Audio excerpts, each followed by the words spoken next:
Thank you, Brian, for telling me, man. Yeah, I just noticed right now. Thank you. I'm glad you showed up. I've been like a fool here talking all day long. All right. Let me see here. I hope you can hear me now, right? One, two, three. One, two, three, testing. Things are working now. All right. Thank you for letting me know, Brian. I really appreciate it. Yeah, I was saying um, that, happy Labor Day for all my fellow Bavarians. Hope you had a nice, restful day today. I took this whole week. I'm on vacation this whole week.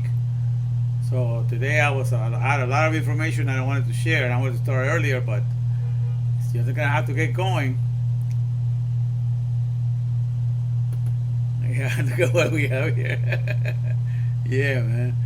And by the way, I'm not dressing with my suit right now because it's very hot out here still, and I don't have any air conditioning. So I have my windows open. I have two windows open in my bedroom.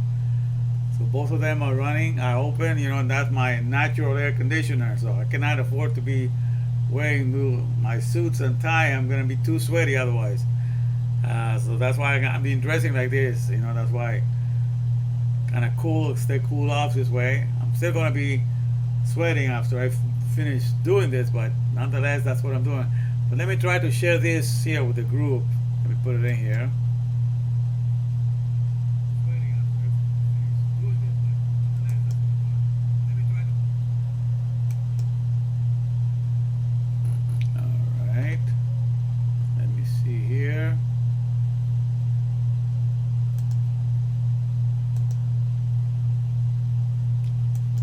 This. Let me get out of here.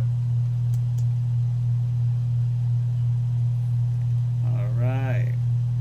Your feedback, you said? Okay, maybe we're gonna lower it down. 1, 2, 3 testing. All right. Well, can't get it perfect all the time. Let's see.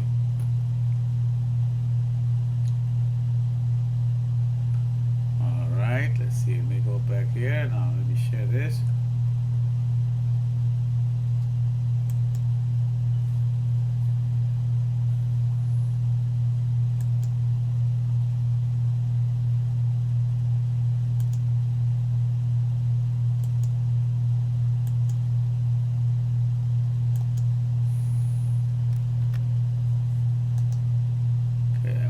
Share with now.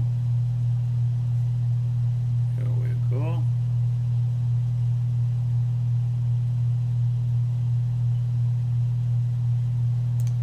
Okay, let me put that in here so I can share this one now.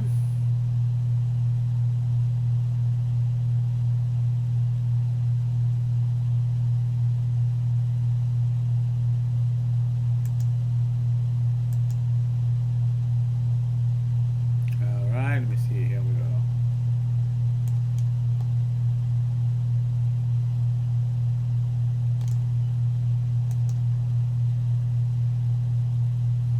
Alright, let me put it in here. Alright, let me share it up here.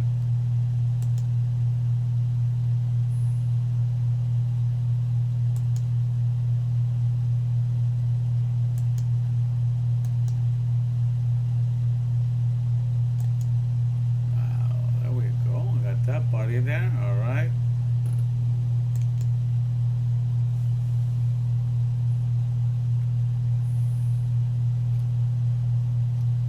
All right, so today we're going to be talking about remembering the princely acts or princely functionalities that you perform daily in the here and now for the Alefbet or your powerhouse of Yhvh. Which through time and space narratives you keep on ignoring, forsaking, and forgetting. Sadly to say. Okay. Oh yeah, let me share this in my timeline too. Let me put it in there. One moment. Here we go.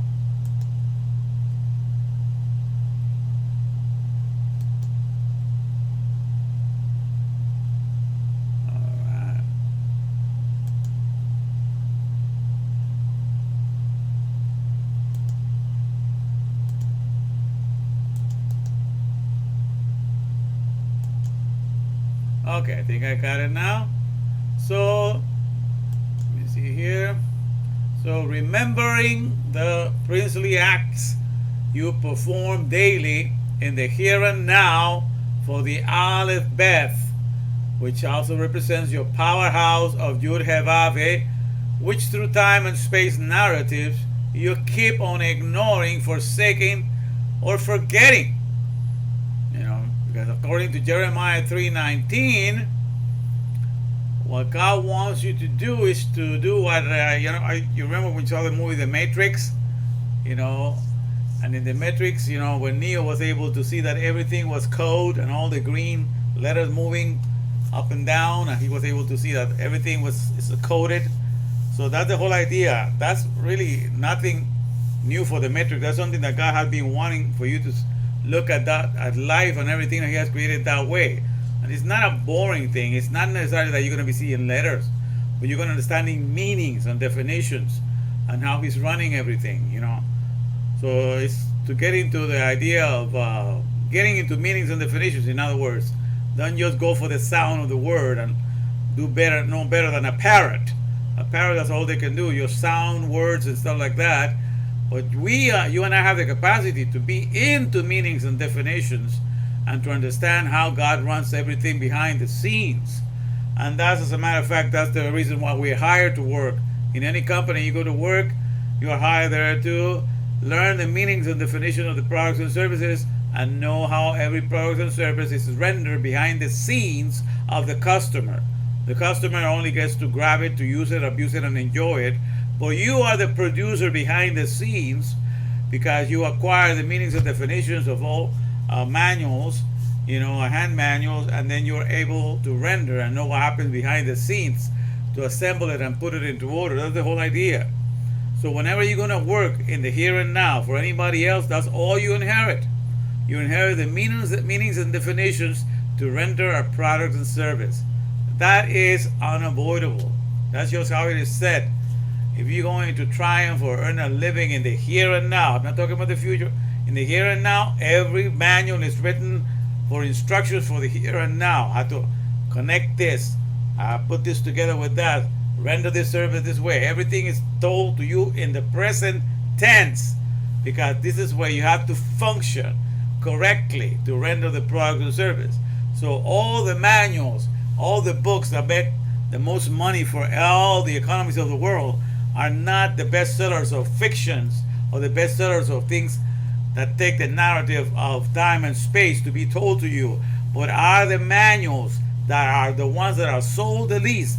The manuals are not the bestsellers. They are just sold the least, but these are the ones that most generate most income for everything because it's telling you how to run their enterprises and run their businesses in the here and now and present their products and services in the here and now. And those are the ones that generate the most profit. To understand that. The book that is the most important in the here and now to make money for all nations is the book that is written in the present tense and it's telling you how to be productive in the here and now. That's exactly how Torah was written, in the present tense. So whoever came along and wrote it in future tense and past tense and stuff like that, put the sense of past, present, and future in there, is for you never to understand and to get in touch with how Yhvh is running everything behind the scenes in the here and now. Because you will understand as I explain Torah to you, especially the first 5 books, that's all written in the present tense. It's telling you what Yhvh is working and doing in the here and now. And how he works behind the scenes to run everything that he has created in the here and now. And how you and I are participants in it, actively engaged with him in our physical being, in our physical living selves. Because the truth of who you and I are is the physical living cells that are the nanotechnology within this body that makes all of who we are to manifest ourselves in the here and now. So God uses each one of our cells, each one of our living cells, and he partakes and makes us partake in our cellular level, in the taking care of all this creation, in the transferring of his word, as you will get to understand that the DNA is not just for coding, but it's also a fractal antenna. It transmits, a message. All right, and we're gonna get into that and understanding more of that as we go along.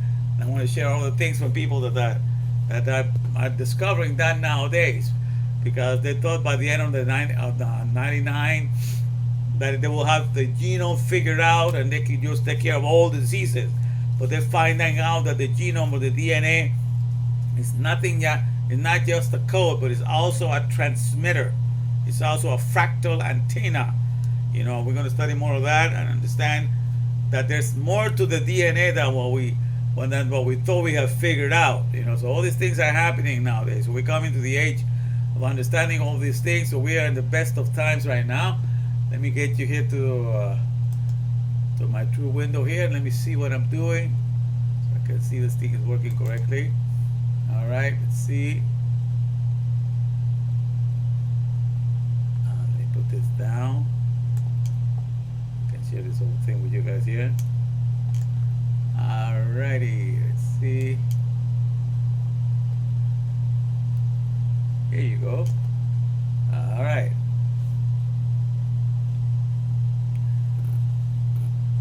I don't know how to do the gain, because the thing is, if you think this thing acts up to me from the very beginning, there's nothing I can do to change it. Because I just end up messing it up more. I don't know what to do with this thing.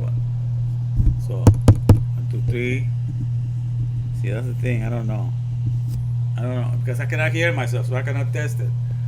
I mean, is it really bad and you cannot understand my words, or it's too much echo?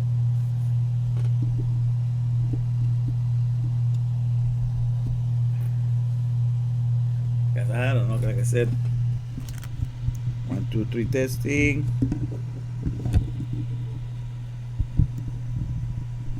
Yeah, that's the best I can do there.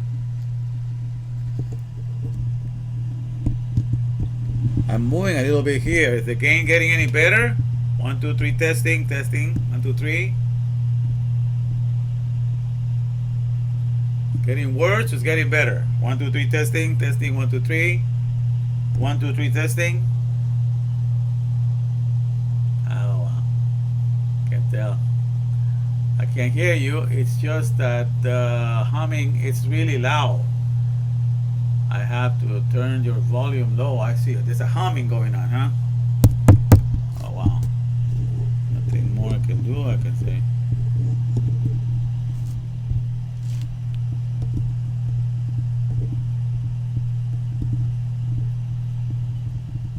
All right, well, I cannot hear myself. I don't know how good it's getting, but okay, but we'll try.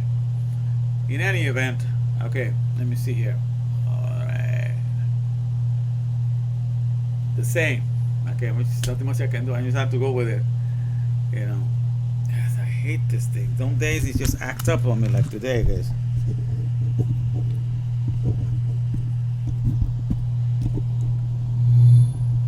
I see a humming. I'm hearing a humming. 1, 2, 3. Okay, let me see if I can. Maybe took it away from here.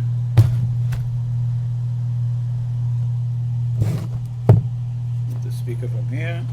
See if the speaker is causing it to act up.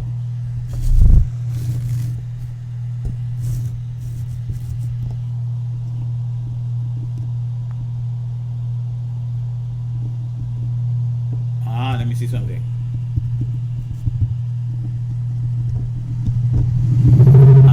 Okay. I can see where the humming goes more and more. Okay, let me see if I can do something here. Seems like it went less there. 1, 2, 3 testing. 1, 2, 3. Oh no, I'm getting back there. 1, 2, 3 testing. 1, 2, 3. 1, 2, 3 testing. 1, 2, 3. 1, 2, 3 testing. Let me see something. 1, 2, 3 testing. 1, 2, 3.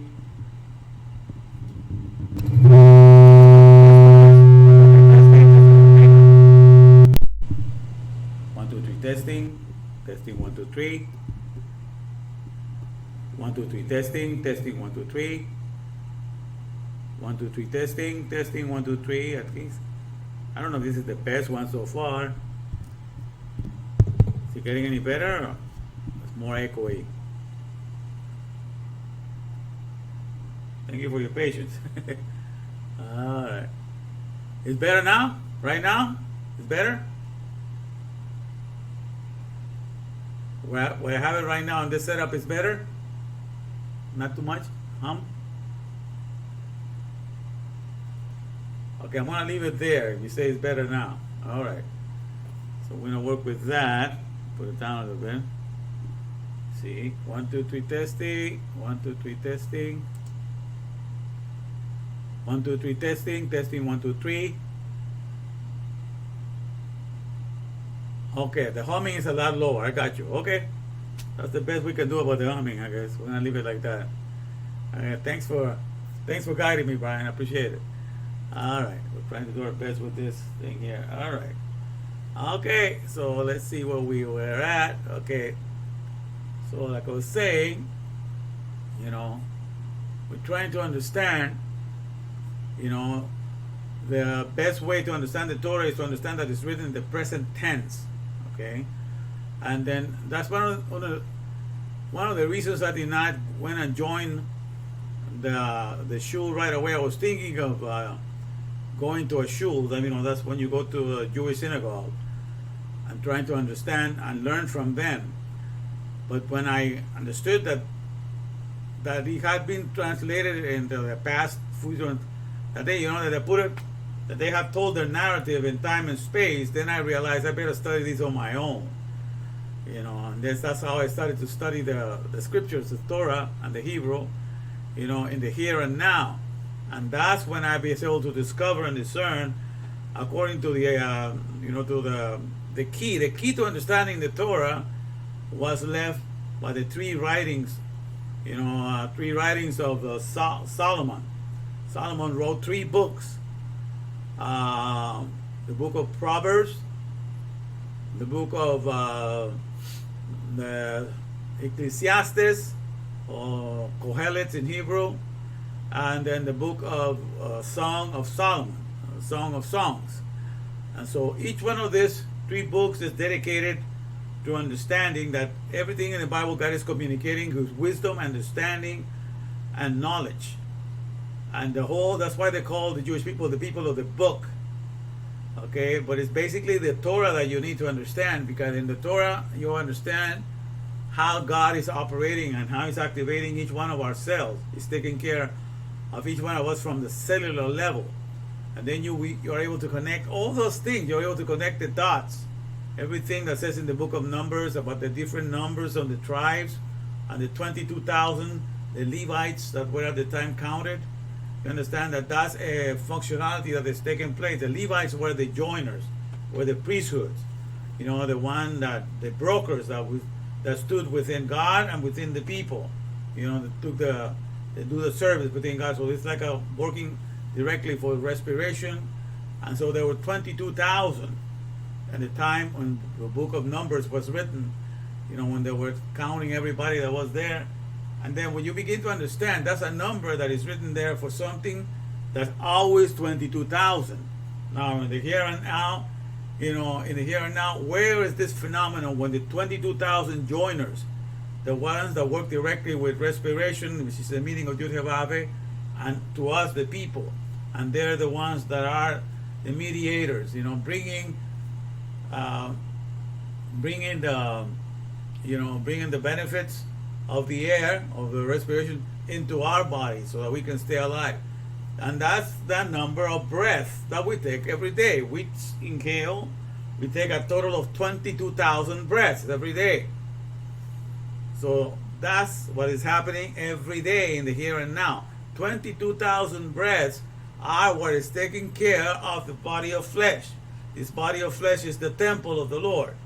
Okay, and 22,000 breaths, those represents the joiners. Those represents the Levites. So that number that is there to be understood in the present tense is that Yhvh gives you 22,000 breaths, and those represents each one of the Levites that represents the whole tribe of the priests, the ones that do the intercession. They take from the breath and they bring it to the body. They take the carbonos. Carbonos You know, carbon is that dioxide that we call it carbon dioxide. That's the offering that our body renders once the ATP is burned within our cells. We offer the carbon. And the interesting thing that the word for sacrifice in Hebrew is carbonos. Okay, so the priest would offer the carbonos that the people brought their meat, and that was the sacrifice, and he will offer that to the Yhvh, to the respiration. Okay, he will offer that. So all of that, you understand, you begin to connect. So when you read it in the present tense of the here and now, then you know that each one of those numbers, it redirects you to something that is happening in the here and now. Okay, and it's taking place inside of our bodies. And so it is directing us to the way God is taking care of us. God, to take care of us, and uses the intervention of 22,000 priests, and those represent the breath that is we're taking in and out. Those are the 22,000 priests taking care of this body and keeping us alive. Because Yhvh is the Lord of all flesh. That's what it says. You know, respiration is the Lord of all flesh, because that's the number one activity that is keeping us alive 24/7. So these are the things that I began to understand when I began to see the Torah in the here and now. You know, how it was a witness to what Yhvh is doing for us to take care of us 24/7 in the here and now. You know, and that's how everything is taken care of. You know, so that's one of the things that encouraged me, therefore, to start studying it all on my own and to figure it out. Okay, because everything else that is told in the time and space format does not allow you to see what is happening in the here and now. Does not allow you to enjoy the dynamics of what you're doing here in the here and now. Because you don't get to everything to here and here now. All you think is you're breathing, and that's it. We have no idea what it takes to do the economy of breathing. Who is being benefited by that? You know, and it's not just your cells, you know, but all the gas that goes inside, what the work that it does inside of the cell, you know, how it works in the cytoplasm, you know, how it works in all the different parts of, you know, reticulum, and all the different parts, organelles of your cell, and what it's doing, you know, to the point that the people that dedicate their lives to just see those things they call the cell, compared to a living city, they call it. You know, because of all the interactions and all the things that are happening within, you know, within the cell. It's an amazing, you know, it's an amazing city. And that's just like, not just a big temple to me, it's just like a city. But I call it a celestation. I call it heaven on earth.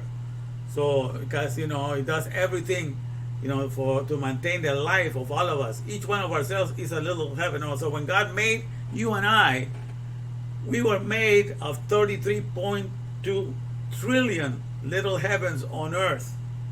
See? So when you understand that, because it's all based on functionality, that's another thing. The Torah is there to guide us.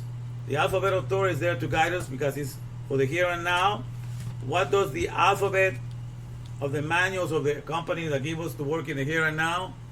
You know, it's there to guide us in functionality and processes. That's what we're here for, to understand the processes and functionalities of things. Because everybody that creates a business, that's what they inherit.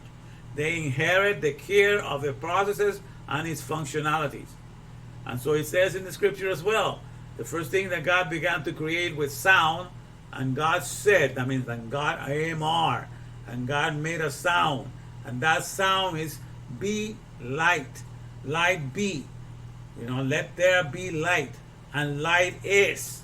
And then right away say, when the light is, what does God dedicate himself to do once he creates something? Like any creator in the here and now that creates anything, any product, he dedicates himself to see to it that it functions, to see to it that it works, to see to it that the process is running smoothly.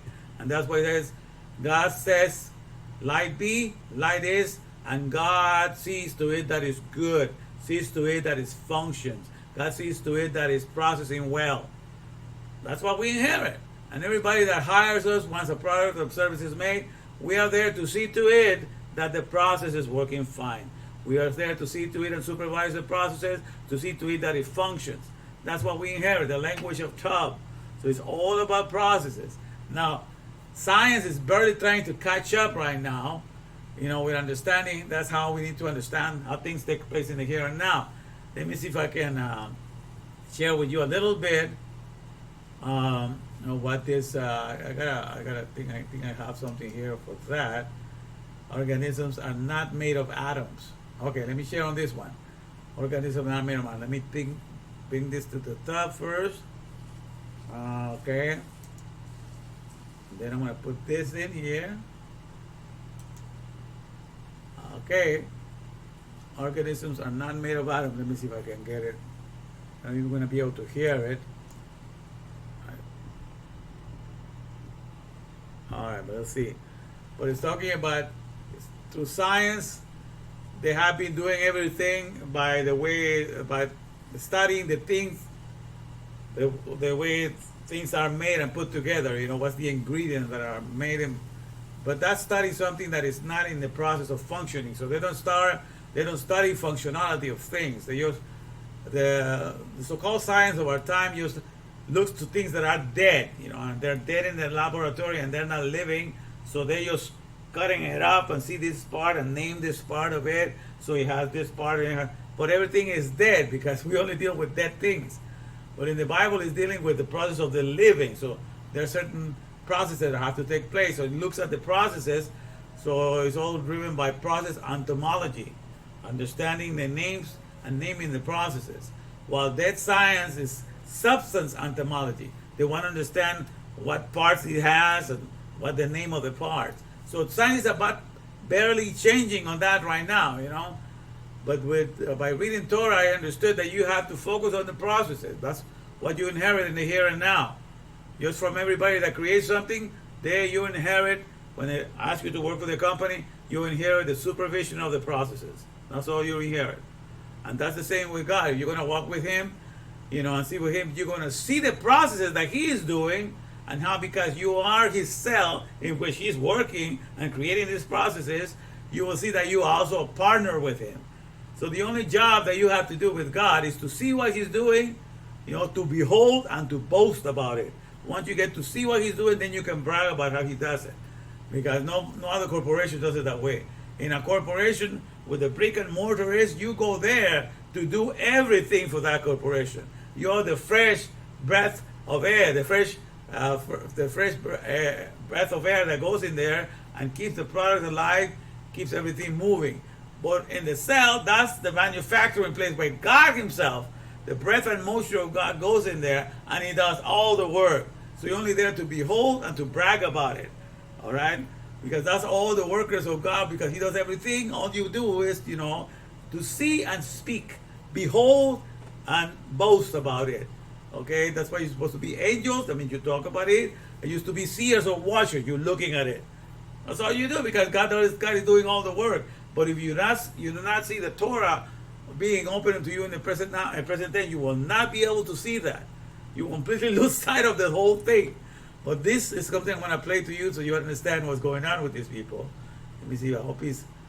so that they have changed now, so that they understand that to understand what's happening in the here and now, you have to focus on the processes. You'll see that.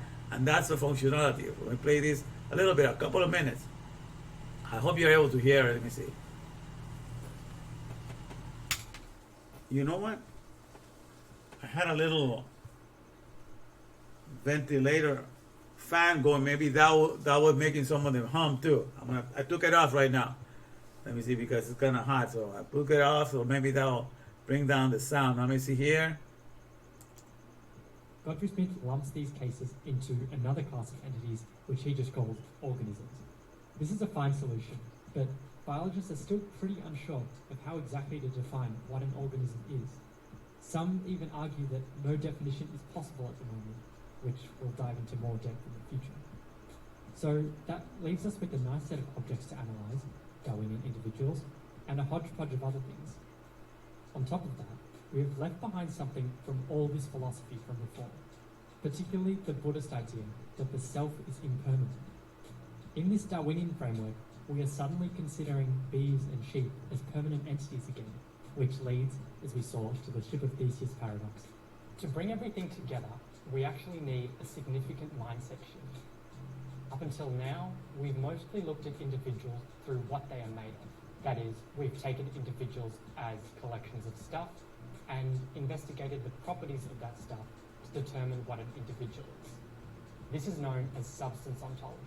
But So this is substance ontology. It says up until now, we have looked at things, living organisms, to see what they're made of, and then after that, we think that that's who they are. So they call it substance ontology when you see everything that it makes to put it together. But that's about to change now. It's changing now. So science is barely catching up with the Torah. But here we go. You see. some philosophers and scientists say that we may have gotten it all wrong, that we shouldn't be looking at what organisms are, but rather at what they do. And He says, some philosophers and scientists says that we may have gotten it all wrong. We should not be looking at what they are, but what these organisms do. See, functionality, processes. Finally, science is beginning to catch up. We got to look at everything in the process of it working, how it functions. And that's the main emphasis of Torah. You got to look at functionality because that's what creators do. Creators live to make sure that the products and services are functioning, because otherwise they're out of business. Functionality is God. And you understand how Christianity likes to say God is good, and God is good all the time, and all the time God is good. They try to put a little phrase like that. But when the word good is tough, God is functionality. And functionality, and all the time functionality is God, because that's what every company, every owner of every company, if the product does not function, that's it, they're out of business. So functionality is a God, because if it doesn't function, that's it, you're out of business. So functionality is a God when it comes to running everything in the here and now. And so when they say that God is good and all the time, and all the time God is good, that's what they're talking about, But this is put outside of, because all the time that means outside of time. As to everything function perpetually. All right, so let me finish with this guy. from what we've discussed so far, we've identified one obvious thing that all individuals do. They change. No individual is same from moment to moment, and we are in a state of eternal flux. It is this change that defines who we are, not substance. Okay, now the thing that they do here, which they still have to cut out, all living organisms do, they breathe. So respiration is the number one thing, whether they be in the ocean, whether it be the worm under the earth, every living organism, all that they have in common is that they breathe. But this science is barely beginning to catch up with this, so they say that they change, and it's true, because your cells die and the new cells are generated, so their change is going on. But what we most have in common, which is what the Torah focuses on, is that we all do respiration. Even the mitochondria, from the power plant in the cell, that's the one that does the most respiration. It produces the ATP. So respiration is the one thing that we have. So then we have to come to that process and see from the point of view of respiration, see where it all goes, where all that breath takes us, where all that amalgamation of gases like nitrogen, helium, hydrogen, and carbon dioxide and oxygen, all of that forms together, and all of that is traveling in the air, you see, in the ruach, the spirit, which means air, and is doing all these magnificent things in the here and now. So the Torah talks about palpable things that you can touch, the real physical reality of who we are, which we have yet to study yet. Because we have not taken a look at this magnificent nanotechnology of a cellular world. We have completely ignored. You understand? And this is where the marvel of marvels exists. There's a nanotechnology that nobody's talking about. Okay, and that's what's going to be the system of the olfactory. God was going to teach you the science of what happens in the nose. Go ahead, follow your nose because it knows, And that's how it is. God was going to teach. Because when he breathed on the nostril, that's when the science of the nose began, because that's when the respiration began, and he was going to teach him, the science of what is taking place when he, as a breath and moisture, goes inside of us and does everything inside of us to move and to do the ATP and everything, And so we were going to grow just looking at him doing all this work within us, But that was completely not given to us, okay? We were declared to be afar, which means dust. And so we were giving the knowledge. We were raised in how to use the dust, to create all kinds of things that are nothing but imitations of what he has made. but these things are dead because they're not able to breathe and they're not able to receive the breath of the breeze and moisture, where He is the one that keeps them alive. So we have to be the ones to do everything for everything that we make out of the dust. We have to be the breath and moisture there. We have to go and erect it from the ground. We have to create everything for the products and services that cannot procreate themselves. And so we become what God, as breath and moisture, does within us. We become in the corporation the breath and moisture that creates all the products and services. You see what happens? So, but all the things that we create, God creates the Mustang, that is an organic organism that can procreate itself. We create a Mustang that is an inorganic organism that cannot procreate itself. Therefore, it's an organic thing, that cannot procreate itself. We have to labor, and He has to eat up our brains and our intellect so that He can keep on living, He can keep on existing, because He cannot procreate itself or do anything on His own. That's why all the things that cannot procreate themselves, they're called sepulchres, because they eat away at our abilities. They eat away our wisdom, understanding, and knowledge, so that everything is wasted and gone away, so that we just care and busy and occupy all our cerebral activity on things that are not doing anything but distracting the life essence out of us. But we get to create only photocopies or what I call animated billboards of the Mustang. It moves like a horse, but it moves faster because it got horsepower and everything, but cannot procreate itself. But itself like a billboard or something to keep our name going, but it's not a living entity. That's what it's called. God either is running the celestation, which means He's the breath and motion within us, running everything, each one of ourselves, or we're building things to call the Air Force of God. What's the Air Force of God? The Air Force is the oxygen that comes to us and keeps all living organisms alive. But the Air Force that man creates are these airplanes, with weapons of mass destruction. Those are called the Air Force. And so on these things, these metal birds cannot procreate themselves. They can only cause more harm. So they're nothing more like the sepulchres. Those that will not see that I'm there to creating energies in you are going to become a shield. Are going to become a sepulcher. Are going to create dead things that only eat at your brain, eat at your intellect. That's exactly what God says is going on. Okay? But this is the whole thing. So we understand that science is barely beginning to catch up. Like this guy says. So I'm going to put this guy out of the picture right now. Let me put the other. Let me see how we do here. Go to my window here where everybody was. Alright. Alright, here we go.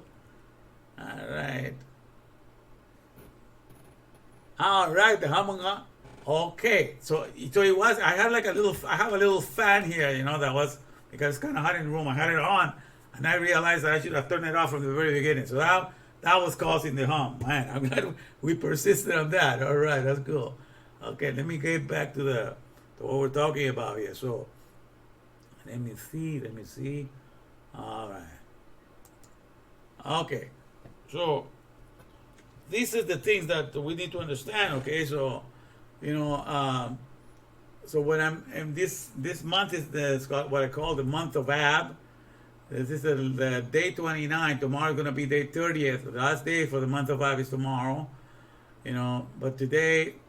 Well, actually, as a matter of fact, today is the last day, because on Jewish calendar, on Saturdays on any day after 6 p.m., that's when the new day starts. Today started the 30th day, and it's going to be off by tomorrow. Yeah, so that's how it is. Okay, so today is actually the last day of the app, so that's why I'm sharing this information to understand what it means for us to be living in a powerhouse. That has been our dwelling place throughout all generations, And so the Alefbet, which means according to, let me share here, the Hebrew, all right.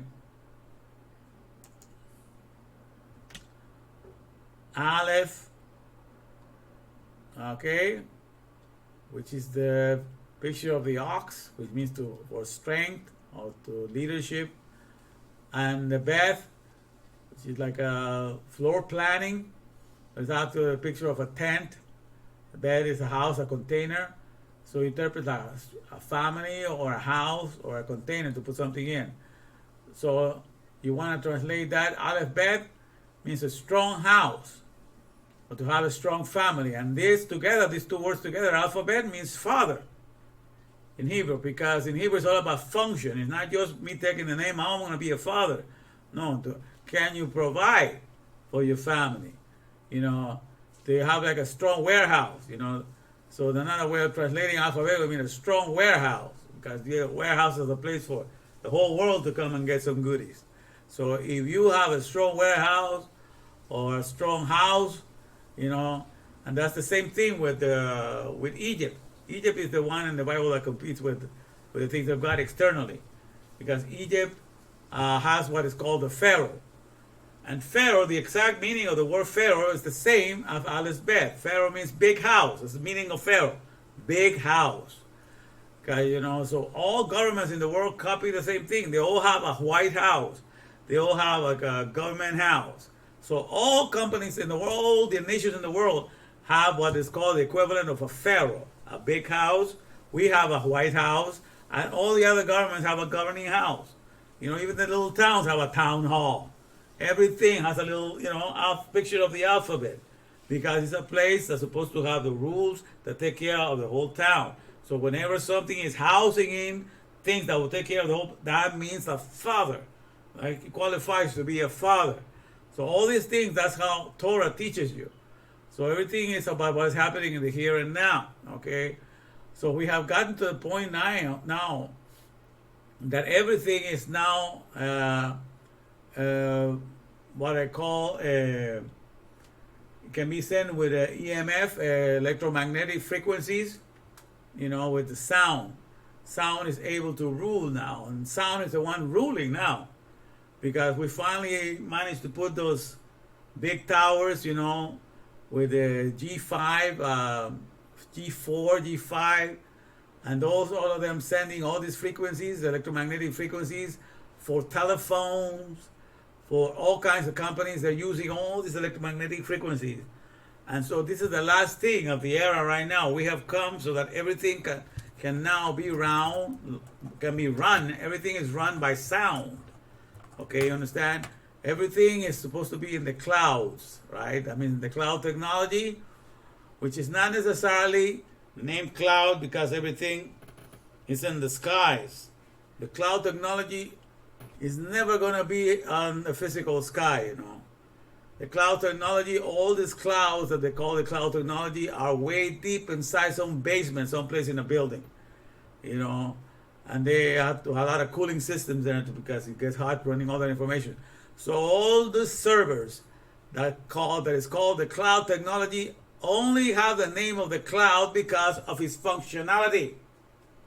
Okay, now you're able to upload information, so the idea that it's going up someplace, the information is going up, and at a certain point you can bring it down to your, you know, to your little phone or your little computer or to your little laptop that you have. So because it acts like a cloud, it takes up data and then it can send it back again and you can download it. That's the behavior of a cloud. You know, it collects the data and then it rains it down upon you. So because it has the functionality of a cloud, that technology is called the cloud technology, but it's not. But none of that technology is stored in any physical clouds of the here and now. You understand what I'm saying? It's the functionality. So that's why you need to understand everything is functionality. For makers and shakers, doers and makers, all is about functionality, and so it is with God. So that's why even though the air, the sky, that's the real, when the Torah talks about heaven, he's talking about the sky.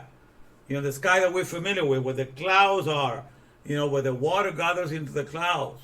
When the electricity takes place, when the lightning comes out and the thunder noises are made, you know, all these activities, you know, where the waters meet together and they mingle together and they form together and they bring down that, and with energy, you know, collides with one another, and the electricity is seen every place. So all these processes happening inside of each one of our cells too. Each one of our cells receives the air, it collects the moisture, it distributes it among itself, and its respiration, it goes through the mitochondria, then it creates the electricity. It acts like a lightning, especially when it goes to the neuron cells, you know, the cells of the brain. That's nothing but light, transformation of light. Those are the cells that I call the transfiguration cells, because they're always lit up inside of you. So these are the things that are happening. So each cell behaves in the same way as the things that the conditions and processes that are taking place in the sky are also taking place within each one of ourselves. That's why I say we have 37.2 trillion little heavens on earth. Each one of ourselves is a little heaven on earth. Copies the processes of the skies at the miniature level. The cell is nothing but a fractal of what is happening in the sky realm.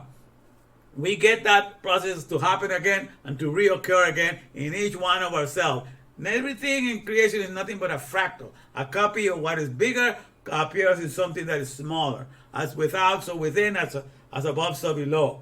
So understand, these are things that are physically manifested in the here and now. When I'm telling you these things, I'm not telling you anything that la la land. These are things that are physically tested, and it's the reality of what happened in the here and now. And I find that to be way more fascinating than all the other religions in the world. All the other religions in the world, all that believe in heaven, they only offer you one heaven. Some of them believe in the seven heavens, that there's grades and levels of heaven, it says. And there's the seventh heaven, it does that. So what? It's only seven heavens? Come on. When that says God created the heavens, it's plural, and the earth, a singular. Okay? Heavens, because each one of ourselves is a heaven. By the processes that it does, by the functionality, that it imitates the sky on a cellular level. The activities of the sky are imitated on the cellular level. That's why it's called a celestation. Because everything that happens in the heavens happens within ourselves. So when you understand that, then you understand that God, in order to have fellowship with us in the world of the Mahashaba. Mahashaba was another Hebrew word that has to do with thought, the world of thought. Because that's what you and I were made for in the image of the alphabet. So that we could always have fellowship with the alphabet. The alphabet is what we use to come up with concepts, come up with ideas, to communicate, to understand, to be able to form, theories and solutions to whatever problem comes our way. All of that, we live in the Mahashava world, in the world of intimacy, so that we are always one with the alphabet. And the alphabet is the Father is always supplying to us the brand new set of alphabets so that we can put the thoughts together, because to God, every thought formation is a new creation. Every thought that you're having, no matter how many times it forms itself, is a brand new creation, because a new alphabet, brand new alphabet is being given so you can hold it up in place. Everything is constantly there. It's the world of the Olam Haba, the world of perpetuity. But that's the fellowship that you and I were made to have, intimacy with the Alefbet 24/7. And so, if we're to understand how that happens, He made us with this body of 37.2 trillion heavens on earth. That's how much God cares for us, to have fellowship with us in the here and now, so we can continue to have this perfect sense of intimacy with Him in the Mahashava world. It's just me and my alphabet, working everything together, thinking together, reasoning together, doing everything together. So, and I have all these 37.2 trillion heavens watching out for this universe of nanotechnology, which is this body. It's a universe of nanotechnology. All these things, like mini stars flashing in the dark. Like all the heavens have all these stars that are flashing in the dark, and you can see it at night.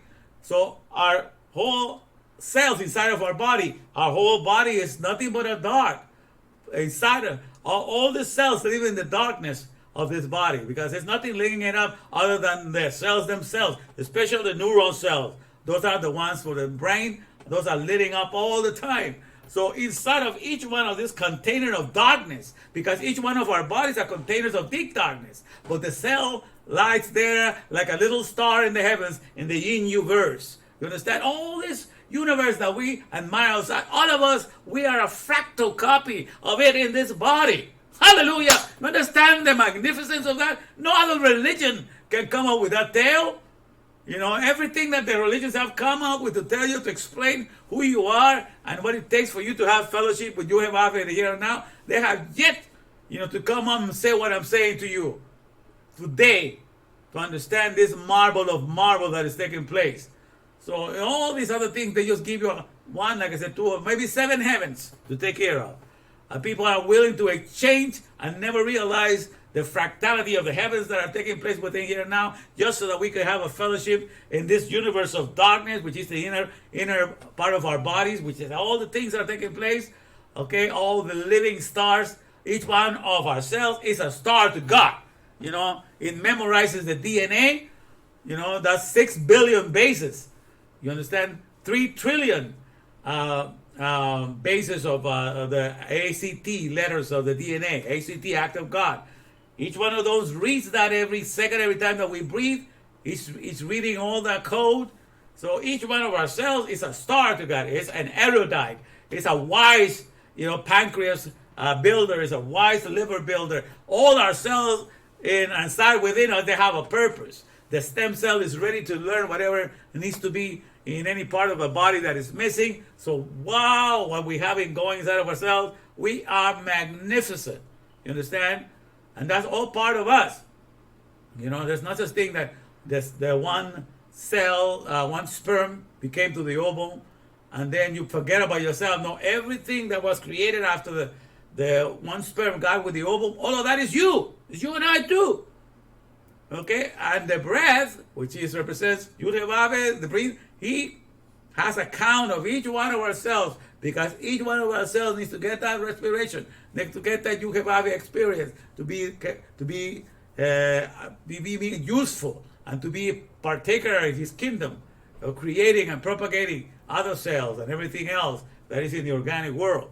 And we participate in all of that. So these are the things that we begin to lose sight, when we do not see that is taking place in the here and now. All the stuff that I'm telling you is taking place in the here and now, but it's not being told to you this way, because nobody really, is reading the Torah for what it's meant to be. It's meant to understand, as the breath and moisture comes inside of us and does everything in this inner world. It's just in this in-you-verse, in-you-verse, of our flesh, of the Bazar Malhut. Bazar means flesh, Malhut means kingdom, but the kingdom of the flesh, So all of it does in there, that's what we go out and do in the corporation, in the brick and mortar, in the brick and mortar, the business of the corporation, which is nothing. They are dead. We are the life that makes everything in there. You understand? So we get to imitate the breath and moisture that does everything inside of us. We get to imitate that in the corporate world. We do everything for those dead products and services. So we become nothing but a little projection of what's going within us, inside of us, or what the breath and moisture is doing for each one of our cells inside of us. We just get to project it out here, okay? And yet in this projection, that's why when people want to make a name for themselves and forget, all that we are heavens on earth, 33.2 trillion heavens on earth. And I'm not exchanging who I am for any other religion that is, I'm not changing all of my heavens for all the other religions that want to offer me, one heaven to go to, or 3/4 heaven to go to, and I never allow. And if I buy into that, I will never have discovered. I will never have discovered all the heavens that I am. God made me so fearfully and magnificent that no other religion has yet to tell the story of how I've been put together. You and I have been put together. Okay? I have barely begun to scratch the surface. Okay? And I have begun to discover the science that really matters in the here and now. Because this science of the nose, of the intimacy of the nose, it's like no other. All right? But like I say, let me get back to what I'm saying, the sound. So we have gotten finally to the point where right now, everything can be controlled by sound. Okay? Like we have everything that's being kept in the cloud technology, which is the servers inside a lot of buildings, that do all this job. And they have all the programs to run the traffic lights, to run the banks, to run the hospitals. So everything, the government offices, all the security systems, all of that is just being done by sound now, as it's being sent to the G5 transmitters and everything, and thus are the frequencies, that are being thrown up in the air. And as we communicate, all the corporations are able to have easy access to us through what I call the celestation. The celestation that we are depending on. What is that celestation? The cell phone. The little cell phone. Okay? That is our celestation, right? And through this cell, understand that this is the means of communicating. All corporations are able to communicate with us and give us the access. Okay. Look at how this is transparent because it's blue. Oh, it's blue because it takes the blue screen. I was thinking make it look like it's transparent, right? Interesting. Okay. In any case, so the cell station. Okay, this is the image. So we have come. Everybody is made to be dependent on the cell because that's the one that connects you with all your providers, with all the brick and mortar business of the corporation. And then these are the ones bringing you all the products and services, attention to all of them. And all of that is nothing but a communication device communicating to you. That's why the cell also is this communication device. You understand?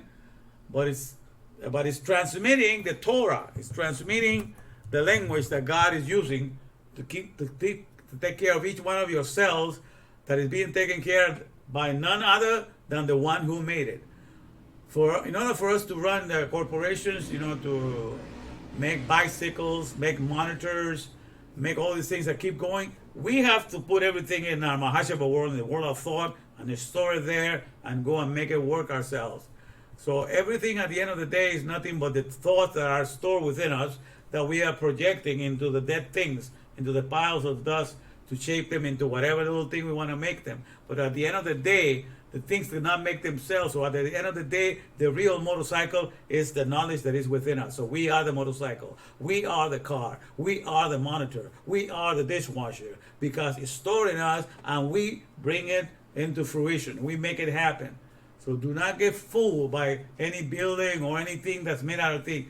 The reality of everything in the here and now, all the dead things, all the products and services are us. Because it is as we incorporate that, where we become the ones that energize them and keep them alive and keep them going. So at the end of the day, we will become whatever knowledge you acquire.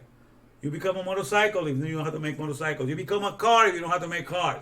So I do never see a building. I see people, and I see people as cars walking, as motorcycles walking, as monitors walking, because they have the knowledge of everything that is being created in the world. And it's through the thought world that these things are activated.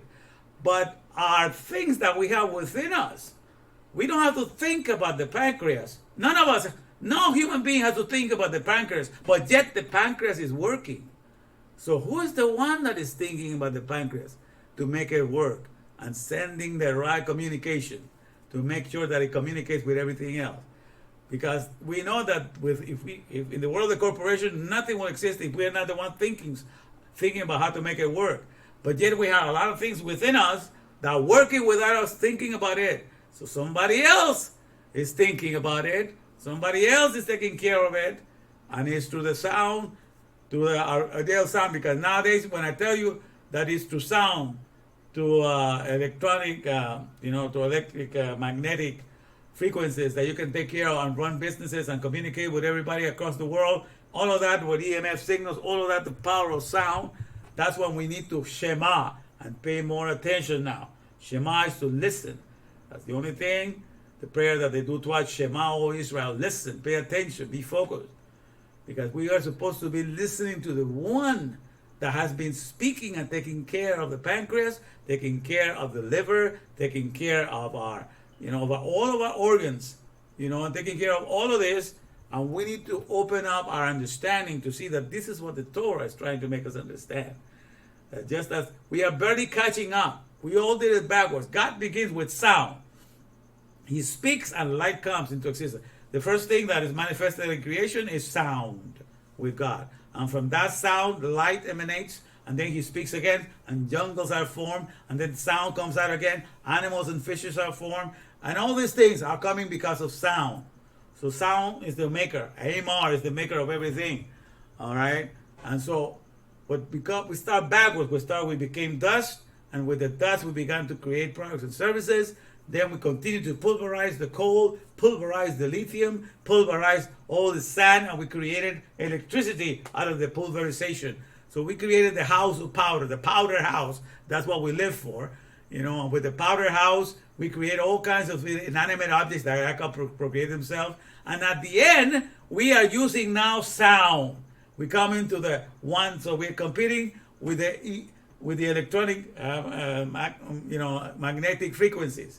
That's what is called the battle of the Gog and Magog, because Gog means towers. In Hebrew, the word Gog means tower, and more Gog, more towers. So that means we have it so that humanity is finally sending in the atmosphere electronic magnetic frequencies, just the way God began everything, to create everything with electronic magnetic frequencies and to put everything into creation, and that's how he keeps it going. All the organic world is his original electronic magnetic frequencies, and then you understand that the DNA is the receptor. It's the antenna that receives this, okay, and is able to transfer it to all the others. So the DNA, it's just like an antenna inside of the cellular.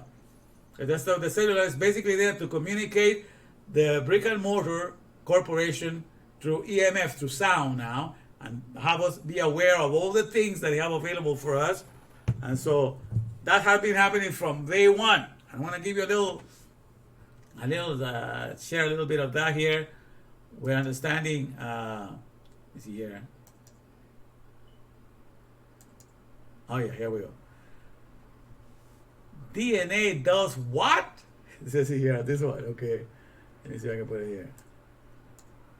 I think it's off.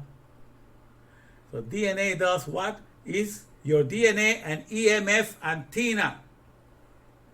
It's asking, is your DNA an EMF antenna? This guy talks a lot about something you can look it up on your own. I'm just going to share a little bit. He talks about how these things, now that we have the 5G, they are built up so they have fractal antennas. The fractal, it has an antenna that can receive the 4G, the 3G, and so on, all the different frequencies, and the 5G. So it's no longer a little thing sticking out of the phone, like a little antenna, but there's something built inside there with a fractal antenna that want to receive the 5G, the 4G, and so on. And so that's what we have in our DNA. We are just barely catching up. Woo! What Yhvh has going for himself. I've been there from day one. We are barely beginning to catch up right now, but it's all for the sake of the corporation that cannot procreate themselves, that we have to do everything for them.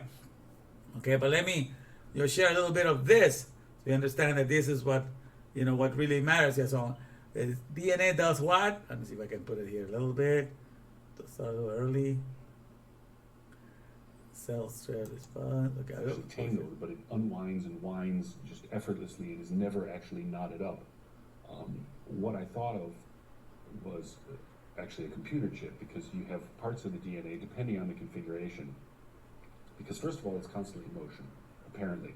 Second of all, depending on the configuration, parts of it are conductive or not conductive, kind of like switches in a microchip. Switch is on, current passes, that's a 1, doesn't, that's a 0, right? That sounds like a switch. Put multiple switches together and you get a logic gate. Put multiple logic gates together and you get, a computer chip essentially. But I'm pretty sure that Mother Nature didn't have binary code in mind when she was designing our DNA, right? So, okay, but it's also an antenna. It's not, so it's like a 3D, is it an information processing thing? Is it just a reconfigurable antenna? It appears to be a fractal antenna at the very least. And of course, the big question is, like, what the heck is it receiving EMF for? I'm pretty sure it wasn't designed to receive a text message from your significant other. You see, they're recognizing that the DNA is a fractal antenna that picks up all kinds of frequencies, So he's saying, so if it's receiving, who is sending? So science begins to wonder, because they haven't figured out, why, what else the DNA, but they're beginning to understand that it is act like an antenna and receives that information. So now they're asking, who's using it for what? The word, when God says, the thing in the Torah says, and God says, let there be light. Since it's in the present tense, it's not said as it's been taught to us, and God said, like in the past tense. God says, that means he keeps on humming. He keeps on vibrating.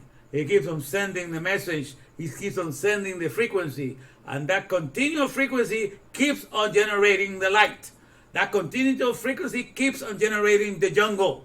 That continual frequency keeps on generating the stars, the moon, and everything. Everything is sent in a perpetual frequency. Okay? That's why you miss sight of that when you do not read Torah and you read it according to in time, in time and space. Then you lose sight of what this magnificent world is going on, and this magnificent science has been operating for a long time. Okay, let me go back to this guy here. And we see a little bit just a little bit here again. Says again. And of course, the big question is, like, what the heck is it receiving EMF for? I mean, I'm pretty sure it wasn't designed to receive a text message from your significant other, or a cell phone call or something. So, what is it designed to receive? Obviously, not the radio waves and other electromagnetic fields from our technology. So, is it supposed to receive consciousness? Is it receiving, information from the information field? What is it receiving? I mean, this raises more questions than it provides answers, but it does actually provide answers to certain questions. It provides an answer to the question of how EMF of all different types can affect our health. It explains those over 1,000 studies. It gives an insight into the complexity of the human body and the fact that we understand very little. Like I said, our scientists are still arguing over whether DNA is a conductor or not. And you're going, well, sometimes it isn't, sometimes it isn't. Dumb. Apply common sense. Do real science. And the step number one is to look at all the data that you've got and go, okay, what does common sense tell me? Not what does evolution tell me, not what does the funding from my sponsor tell me, no, do real science, think outside the box. Right, some people are obviously doing that because this paper, frankly, it blew my mind. DNA is a fractal antenna in electromagnetic fields. Who'd have thunk it? Let me know what you think in the comments below. I'll link to all the goodies in the description. Yeah, fascinating. For more techie tips, see Scotty. All right. So that's with that. Let me get back.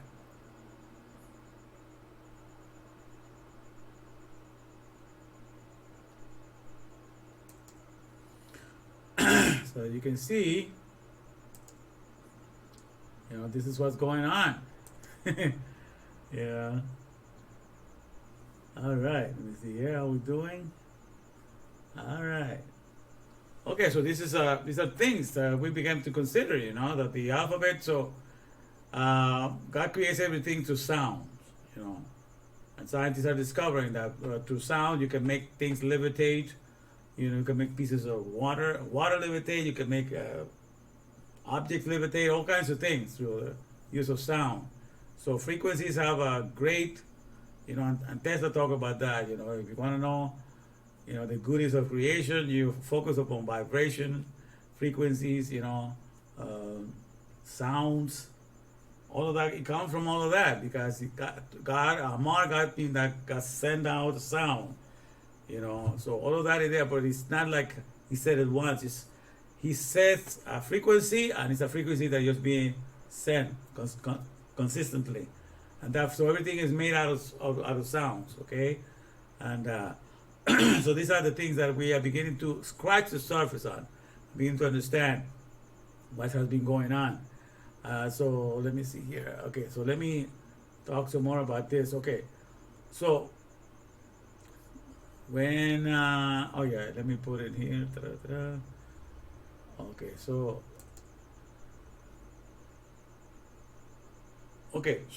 understand that when you want to understand yourself as to what's going on in the here and now, you got to look at yourself from your cellular level and understand that everything begins with you as a cell.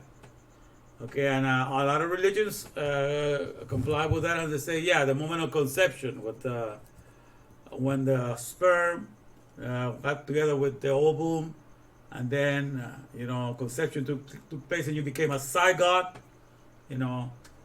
That's when you became a human being. Okay, they agree to that. But then they don't keep track of the fact that as you begin to form all the cells for all your organs, as all of that is just you being multiplied 1,000 times, 1,000,000 times over daily. you know, and being renewed, and you know, all these things. So all these things are happening, you know, daily. You understand? And so inside, so when the most physical part of yourself, the most physical, empirical that can be touched, that we know is the most living part of you, is what is inside your body. You know, what it comes outside of your body, once it comes outside of your body, it dies. And then it's not the most physical, best part of you. The most best physical is spiritual. Because spiritual means breathing, is air. Spiritual use air.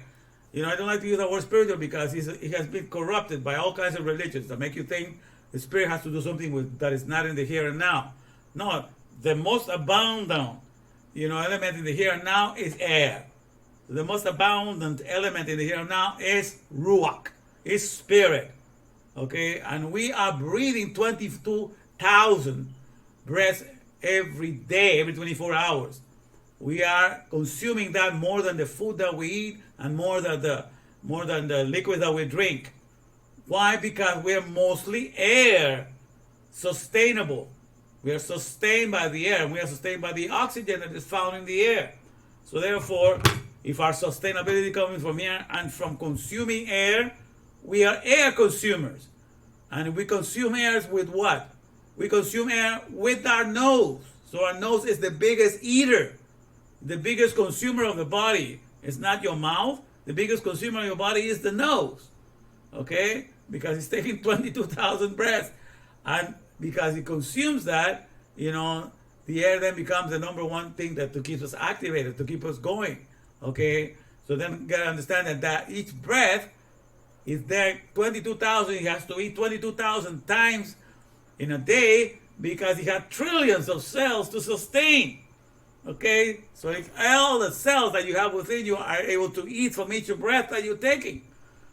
See, you're talking about the miracle of dividing the loaves and fishes. The breath comes in once, and that one single breath, boom, is divided into 37.2 trillion, you know, portions, you know, that each one of your cells is gonna get. And in each one of your cells can have from 100 mitochondria to 2,000 mitochondria if it's a neuron cell. So boom, each one of the mitochondria is getting, you know, also, you know, so you got to multiply that. So talking about the miracle of dividing one single breath, you know, into food, oxygen, food, and other things that trillions and trillions and quadrillions, because even the bacteria in your body, because for every single cell you have 10 different types of bacteria living in your body. So all of that also they have to breathe from that. So talking about the miracle of multiplying, that's nothing. That's something that does not compare to any miracle in any narrative. And this miracle is happening 24/7 in each breath that we take. The marvel of marvel that is taking place within us. You understand what I'm saying? And who's telling you these things? Which school of thought is telling you these things? Nobody. I'm just telling you this not because, you know, I am very wise on anything. I have read the Bible, and the Bible has opened my eyes to see the functionalities. All this I've learned from all the scientists that have done their work and share, you know, all the work that they have discovered, all the things that they have done. It's just that I know how to connect it together and see how that connects to the Torah. God was giving a witness of himself and how to take good care of ourselves. People complain, I don't feel the love of God. What do you mean they don't feel the love of God? Each one of his breath, which means respiration, means Yhvh, is embracing each one of your cells in and out. The air comes inside, it goes, penetrates, and it penetrates, it creates energy, it engenders electricity, all these things. What do you mean? You know, the air does nothing but have intimacy with you day and night. It comes with you, and it's intimacy. That's what the word das. Das means intimacy. There's nothing more intimate with you than the air. The air can just as well be saying, let's talk about sex, baby. Let's talk about you and me. Let's do it 24/7 as I come in through you. That's all he's doing. It's only intimacy.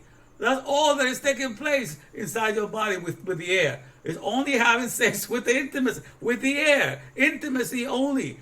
And this is not, it's real sex. You know, because the world talks about sex and say that man wants to be taking us. All men thinks about is sex all the time, you know. But even if men thinks about sex all the time, it's dysfunctional sex. Because it's not sex that creates something.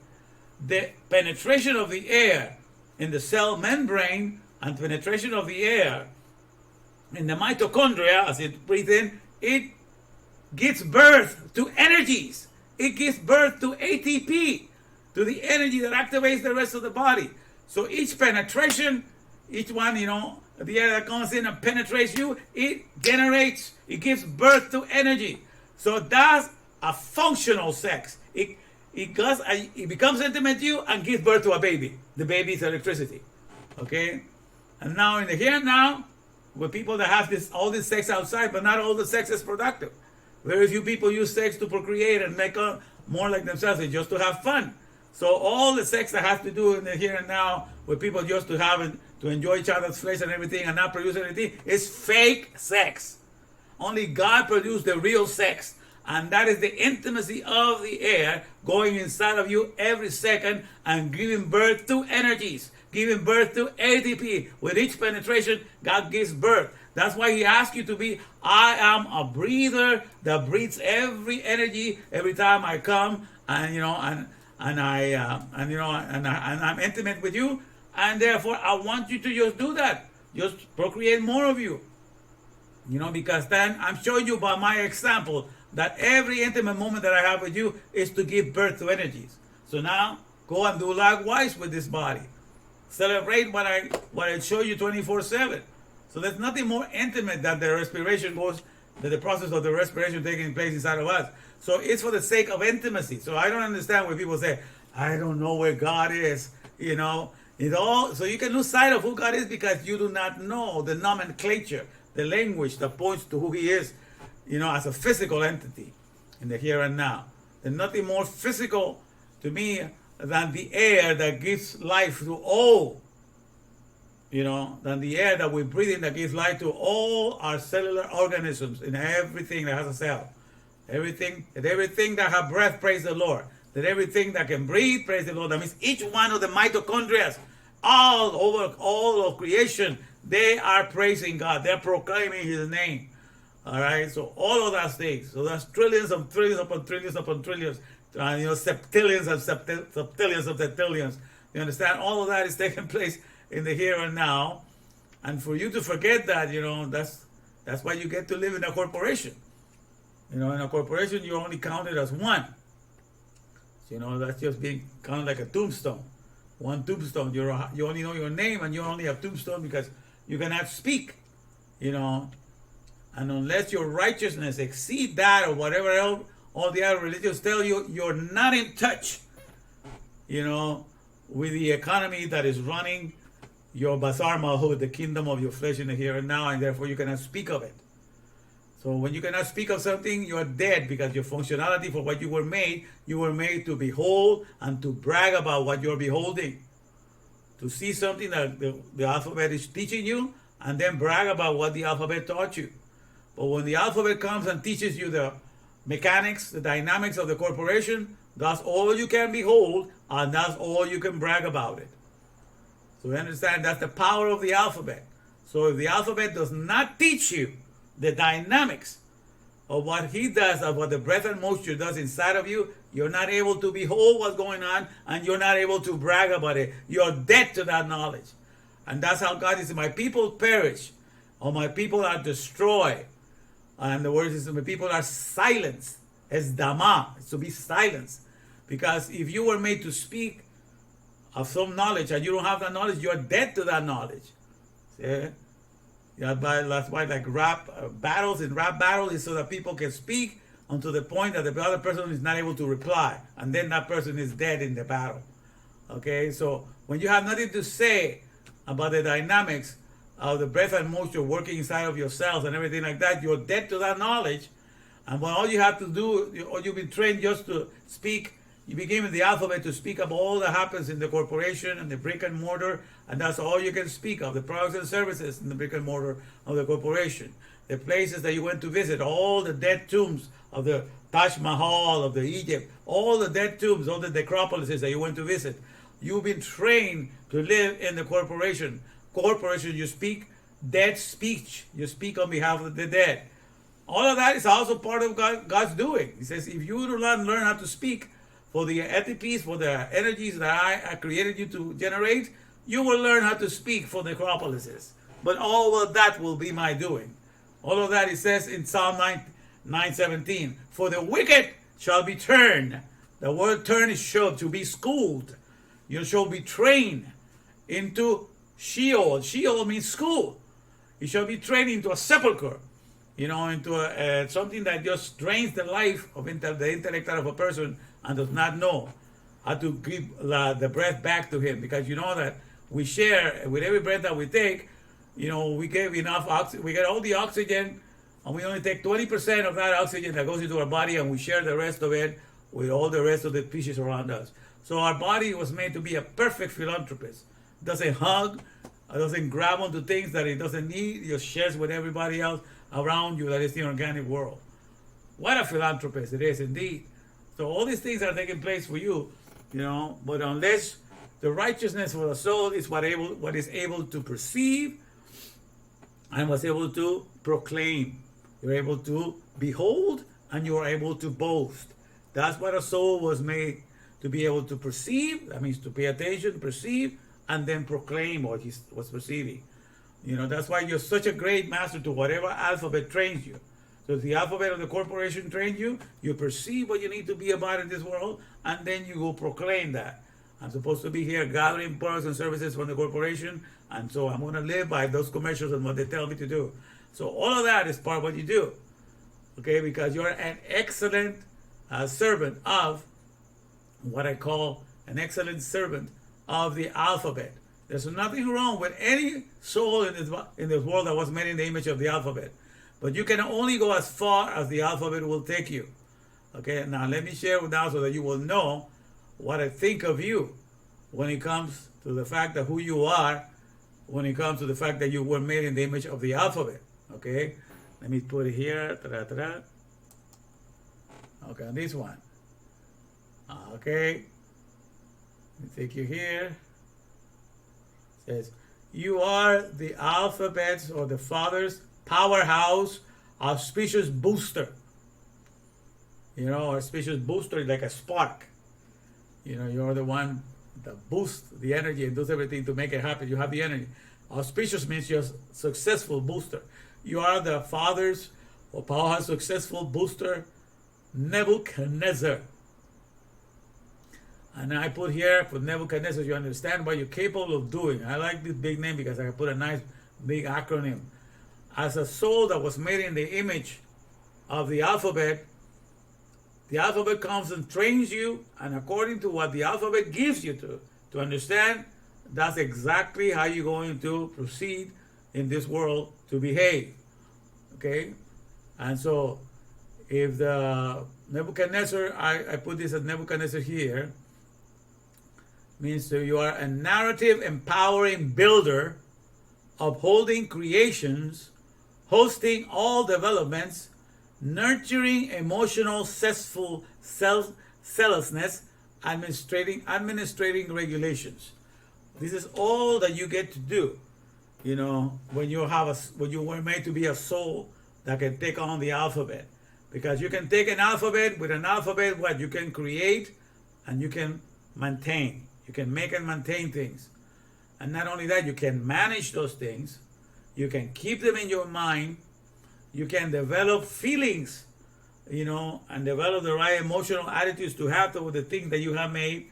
All these things you can do within you just because you were made to be a perfect servant, a perfect server of the alphabet. You're equipped to be able to do all of that. Because from one single person, they can create a company like Google. Was made by Larry Page and Sergey Brin. They made Google, and therefore now Google created a company called Alphabet Inc. And with that, under that umbrella, they put a lot of all the little companies that they acquire. But Google, Larry Page and Sergey Brin are the ones that keep all of that in mind, and all the people that they hire then they bring the Nebuchadnezzar ability that they have in their soul, and they're able to join in and be able to keep this whole thing going. So they all have the same goal and the same purpose for existing. So you are, as the fathers of the Alefbet Powerhouse, you are in a successful booster. That means you're a successful battery, auspicious battery, Nebuchadnezzar, which is a narrative, empowering builder, upholding creations, hosting all developments. I mean, you keep all the lessons inside of you, nurturing emotional, zestful zealousness, administrating regulations. So as you do all of that, you're able to do all of that. That's what you're capable of doing, because you were made in the image of being a servant of the Alefbet. So to the Alefbet, you're able to render this. And so this is the importance of what is the alphabet that is raising you. You have an alphabet that is raising you for the corporation or raising you for the celestation. And really, there's nothing much you can do. If you were never raised for the celestation like I have been raised now, because I understand, what the Torah was given for what purpose was given for, then I'm able to speak about the celestation. I can speak more about the celestation, about all that is happening in the corporation. And I can go days on without stopping. And I can bring everything that I see everywhere and connect you to that, like I'm doing with these videos right now. I'm finally getting people to see, that there's much that needs to be told, because this science has been obscure, has been denied, has been taken away from them. Okay, but I'm bringing it back. Okay, you are the app's father powerhouse, auspicious booster, successful battery. Nebuchadnezzar. That means a narrative empowering builder, because you are a battery that you hear a narrative and you empower, you proceed to make it come to life. You understand? So everything that people have, all the religions that have nothing to do, all the religions that give you the narrative, and the narrative have nothing to give it for you to get to secure that you get the next breath, and you get the next alphabet to be able to think, and the next breath to be able to breathe. All the other narratives, they only give you a tail, but that tail is not guaranteeing that without that it has something to do with you getting your next breath or getting your next alphabet. They are only being kept alive because you are a Nebuchadnezzar. They're being kept alive because of the energy that you have yielded to it. You have empowered that narrative to exist. You are a Nebuchadnezzar, so any narrative that is given to you that has nothing to do with you getting your next breath, I have nothing to do with you getting your next alphabet for you can think, it's nothing but a narrative that you are sustaining. It's not alive, it has no life of its own. It's just being kept alive because that's the one that you were raised to uphold.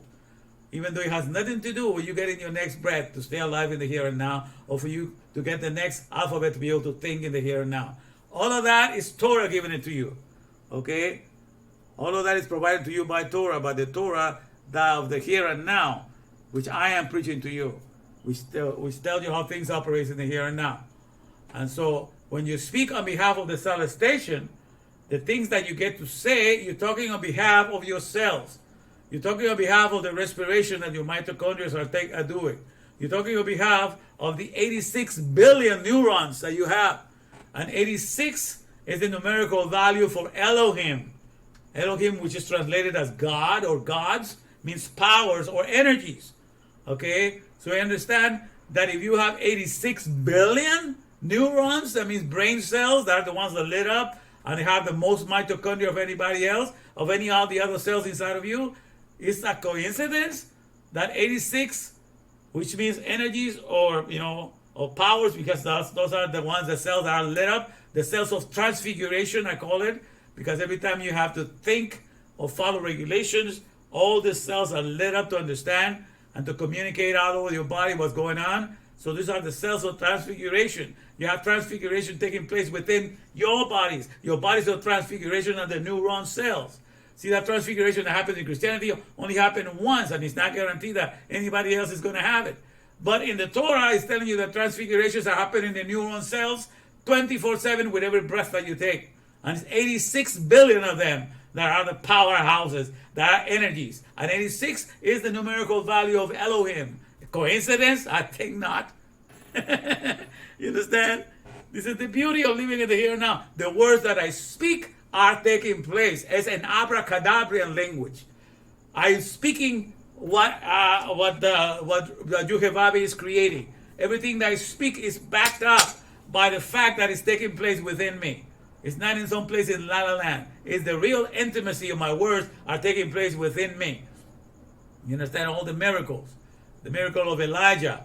The word Elijah, El means power from God, and Jah means the dynamics of the breath. So the power of the dynamics of the breath. That's the name of Elijah. The power of the dynamics of the breath.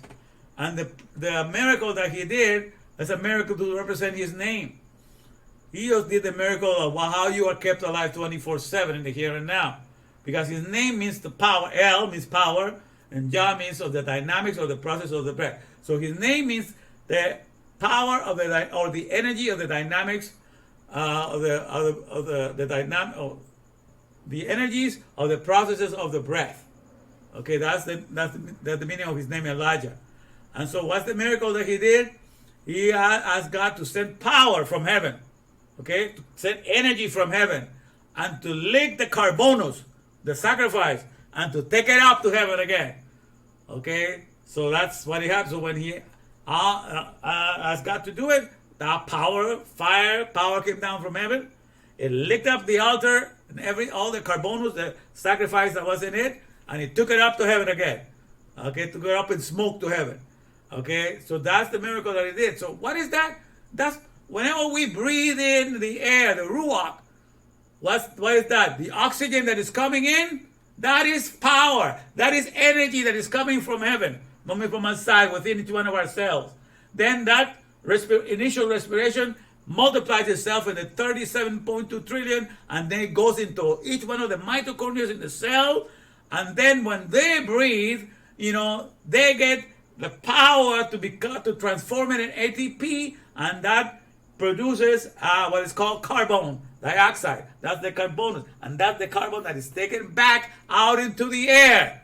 So it's describing the process. The miracle of Elijah is just describing the process of what we are kept alive 24/7 with each breath that we take. That's a miracle that is happening all the time. When put everything in time and space, you only see it happen once, as it's told in the Torah. But I don't speak Torah, in the time and space. I speak it in the present tense. So that miracle of Elijah is what's happening, what's keeping us alive in the here and now 24/7. You understand? So when I speak on behalf of the celestation, I'm speaking on behalf of a process that as I speak, abracadabrian, I create as I speak. I am explaining what the breath and moisture is doing as it create, because the word create, as a matter of fact, bara, it just means to fill in, to package in, to fatten something. Okay, so to take like a lean cow, a slim cow, and to fatten that means to create. So take a body that has exhausted everything and you fill it up again with air, you're creating. So every breath of air that you take in, every time you inhale, you are being bara, you're being fattened, you're being filled, you're being created. That's the same word, bara. Okay, so when God creates everything all the time brand new, that's exactly, every time you breathe in and you fatten, you're being bara, you're being created. Understand? So creation is happening 24/7. That's how you have to see everything through Torah's eye, and then everything is happening in the here and now. So when I speak on behalf of the celestation, I'm speaking the abracadabra language. I'm telling you of processes that are taking place with me in the here and now, and they can be verified, and that's exactly how it happens. So I'm not talking about some place in La La Land, but all the other narratives, when they point you to some place, but things are going to get better when you get out of this world. So I understand that anything that is trying to take you out of this world so that you can have a better experience with God is trying to rob you of God in the here and now. Because God, who is God in the here and now? Respiration is Yhvh. And where does respiration take place? Only here in the here and now. And this is where you get to meet the number one process that keeping all flesh and all organic cells alive. So anybody that wants to give a religion that's going to take you out of heaven, out of the places of where respiration is taking place to see this magnificent miracle, is trying to rob you of an experience of intimacy with Yhvh in the here and now. So you understand what is happening? So, but all of that, God allowed it to be written to see if you will pass the test. Because God is a good teacher. He wrote the text to tell you what He's doing for you in the here and now. That's the Torah. That's the science you were supposed to learn. The science of following your nose, because it knows, okay? The olfactory science of the nose. And to understand all that is taking place within us. And then if anything else came along and tried to guide you outside of not looking at these processes, that's leading you into another God. And then therefore, you're supposed to show that you have learned the lessons and you are not going to love anything else that pointed you away from that. That's why in Deuteronomy chapter 13, it tells you, God tells you, that the day that one of your brethren among you comes up to you and tells you of a dream and tells you of a miracle, and it does happen. The miracle happened, the dream that they told you happened, but it's not pointing to what I'm telling you, who I am as the process of respiration taking care of you, but it's trying to point onto the dreamer himself, that he is the one you're supposed to follow, and he's supposed to believe in that, and all of that. Then know this, it says, I am proving you. God is still doing a test. It says, I am writing a test, just like a good teacher. A good teacher will teach you the subject, and then he will write a test, and in the test, as all things are bad, with the wrong answer, you're supposed to put the right answer in. If it's true or false, and it was put in a narrative of false, you're supposed to say false. And so forth. You're supposed to correct. In other words, it gives you a test, and the test is for you to correct it and make it line up with the science that you know of the Torah. So that's why all this thing, that's why I like in the Christian Bible, it comes out with the whole Tanakh,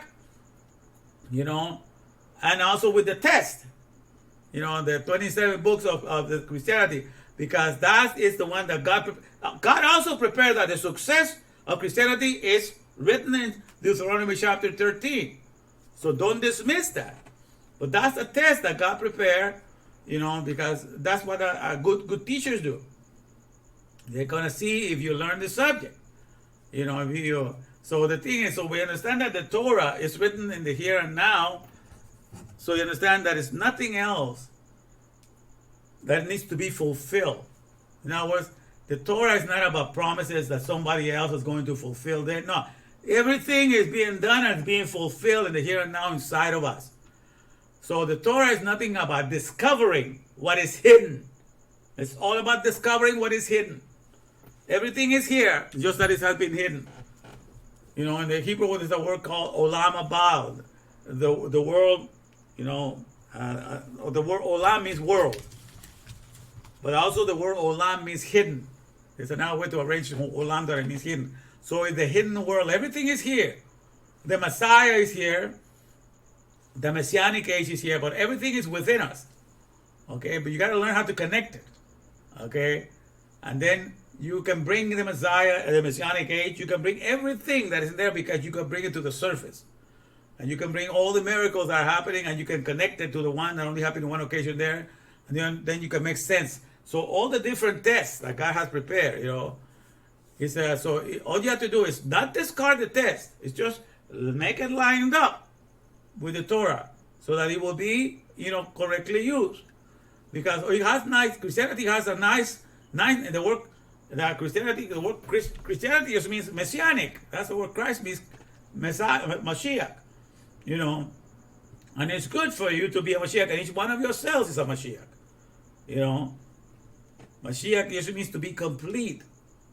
So wholesome and complete that you have no need of anything, and you just live in your completeness. You just live for the good of all. Okay? So when you have this completeness, you're already a savior, because there's nothing else that you need to complete yourself. So you're not going to be taking anything from anybody else, because just the breath and moisture of God makes you complete and whole. So that's what each one of ourselves does. Each one of ourselves only needs is the breath and moisture that comes in from the respiration, and with that they need the gas. They get the gas they need. The mitochondria get the ATP, and it doesn't need to get anything else. I know how to break down the solids into proteins and everything, so they can bring it out of the system. So it can do all of that with those main ingredients. He doesn't have to worry about what to eat or what else to get, or to get a new sweater, or to get all these things. Nothing else is needed. So that's inside of us. Each one of ourselves is a Moshiach. Each one of ourselves is a perfect Savior, not dedicated only to the breath. It's completely it's holy. It's only dedicated to the service of the breath and moisture that it does within it, and sees all of that only happening for it. So each one of our cells is holy. Each one of our cells is messianic. It's a savior. Each one of our cells is all these things. So the Torah is not telling you about something that needs to come and needs to happen externally. That was never. So see, all of that goes into insignificance then. So, but God said those that will not live, to point to the energies that are being created daily in the Mahashava world, in the world of thought, and in the world of the Bashar Mahul. If you're not there to speak, you don't have a language to speak of that, then you're going to be made to be a catacomb, a sepulcher. That means you're just going to house words that they don't have any, that they're not backed up by anything. So you're going to say the word resurrection, but when is that resurrection going to be happening? You got to wait maybe 2,000 years when it comes in the air, and somebody then, no. When you say the word resurrection, it's the same as resuscitation. Every time the breath comes in, the breath gets new life. Every time the breath comes in, oxygen goes in, new life comes into the cell. Resuscitation is happening. Resurrection is happening. So resurrection and resuscitation is a 24/7 constant activity of the cell. So those are the resurrections that matter in the here and now. And the Torah is telling you that these things are happening 24/7. Okay? So all these things are happening. You understand? Everything is being renewed, everything being refreshed. Every time you breathe in, you be filled in, you're being created. Every time the breath comes in, it goes to the mitochondria. The miracle of Elijah is happening 24/7. Everything becomes a million, a trillion occasions of it happening. What is only mentioned as one miracle is a constant behavior inside within this world of the Basar Malhut. So you understand what I'm saying? So that's why that's the beauty of it. So there's a lot of things, but you don't discard it. You just put everything in order. So that's the thing. That's the thing that I'm understanding now. Like Christianity has a lot of nice things to say, but you don't see it happening right. You have to wait in the future to see if it happens. You got to wait on that. No, the thing is, you were not made for a language like that. You were made to have an abracadabra language. That as you speak, things are happening right then and there. So that the word is not separated from the deed. It's all combined in one. You're only announcing it. As a matter of fact, the deed is already there, and you are barely trying to catch up with it. Now, the body is doing all these things. With every single breath, all the miracles of all the religions in Muslims, in the Quran, and all the miracles that happen in Christianity, all of that happen at once in a single breath. So whenever you begin to speak, you're behind. Because you're speaking of things that happen in every single breath. And so you're taking your sweet time because, you cannot speak all at once.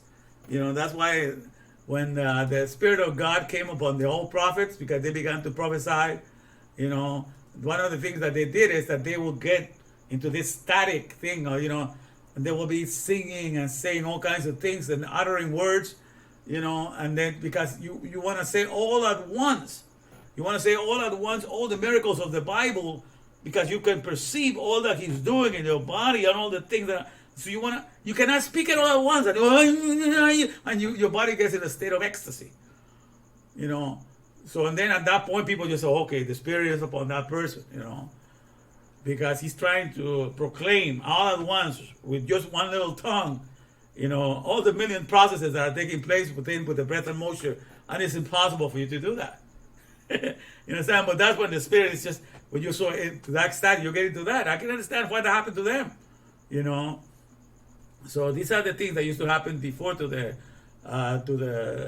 prophets. Now all this stuff that happens in the other religions, that they say they get some sort of spirit that gets over them, it's not talking about the process of the breath, because this knowledge has not been given to them. Okay, so whatever they're talking is whatever little thing tickling their mind and stuff like that. Because even when they have translations, I come to the churches, but even when they have somebody that interprets a tongue, that tongue has saying nothing about the processes of the breath and motion doing inside of them. Because I listen to those things.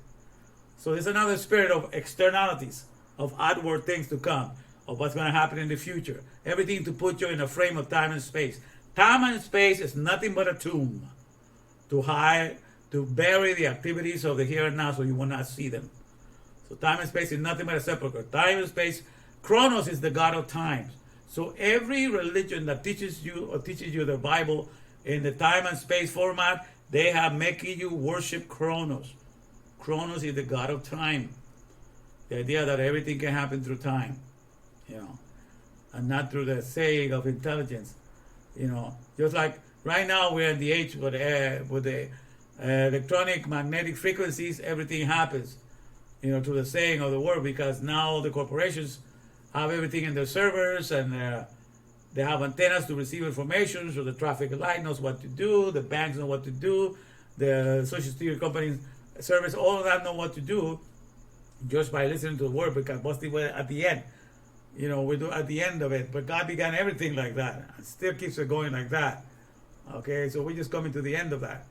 Okay, but all these things are happening already in the here and now. So, so that's what I'm telling you, my friend. So I'm giving you, the understanding of when the month of Ab, when you begin to see that we were made for the Alefbet, to be in constant intimacy with the Alefbet, so that nothing else is there to stop us from that, then wonder of wonders, it's going to happen. All right, let me see here. See, we have something here. What are we doing with this? All right. We have any? All right. All right. So people here. All right. Okay. Oh, Brian's still around. Perfect. Perfect. Just checking to see here. Let me get back to my business here. Okay. Now, let me go to Habakkuk now, for the sake of understanding the book of Habakkuk. Okay, in the book of Habakkuk, we have, let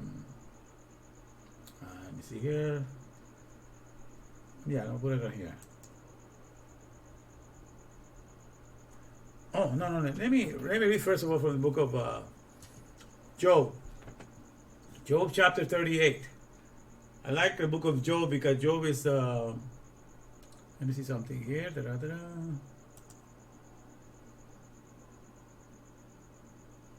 Chapter 38, verse 1. Okay, I'm so sorry, I lost it. 38, verse 1.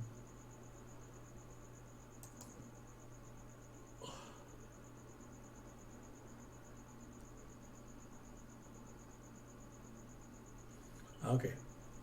All right. So in the book of Job, it's supposed to be the first book ever written from the canon of the scriptures. It's not like the Torah.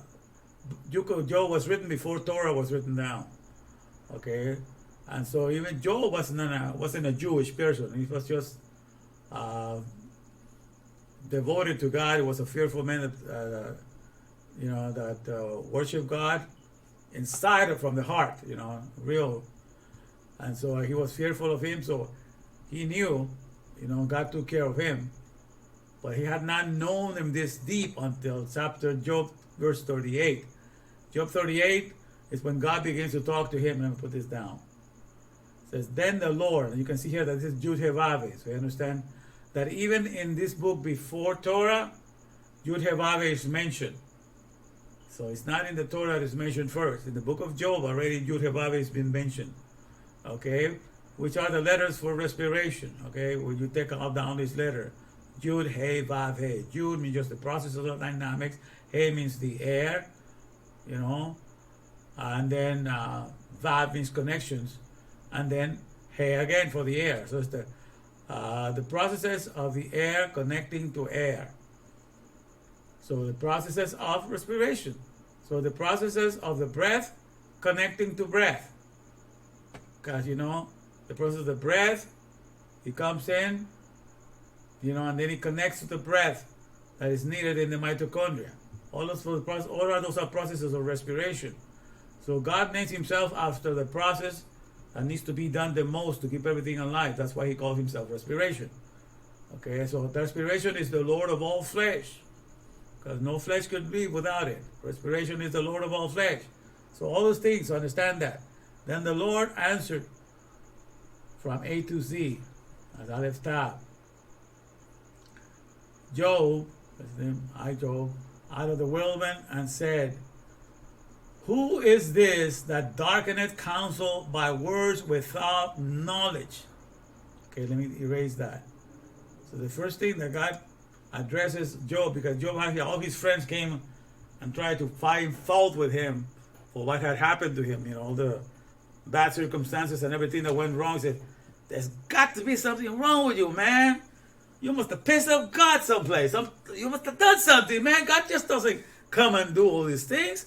Kill all your kids, kill all your farm, and do away with everything you got just for nothing? No. That ain't my God. I ain't signing up for that God. There must have been something that you did wrong. So all his friends, man, supposed called friends, they were not gonna buy that there was something that God just out of a sudden decided to do something against Job, and take all his kids, all his 10 kids died, all his farm burned down to the ground, his animals were scattered away, and everything like that, in no time it happened. So, his friends, they couldn't sign up for that. Because, they thought, no, God, that's not their God. That's not a God. And that was the God that they believe in is the God, that is there to protect their goodies, to protect all their things that they have, their farms, to protect their kids. In other words, God is there just to take care of all everything that is externalities outside of them. God is there for that. That's all he's there for. That is all God is good for. And so, so then it's worth it to work hard and it's worth it to do all these things because, I'm going to make sure that God does all of that for my things. So, but if the idea of Job all of a sudden having all his so-called good fortune in the external world taken away from him, and then they say, no, I don't like that idea of worshiping a God that he might do that to me all of a sudden. No, God can't be this way. No. So they gave him a hard time.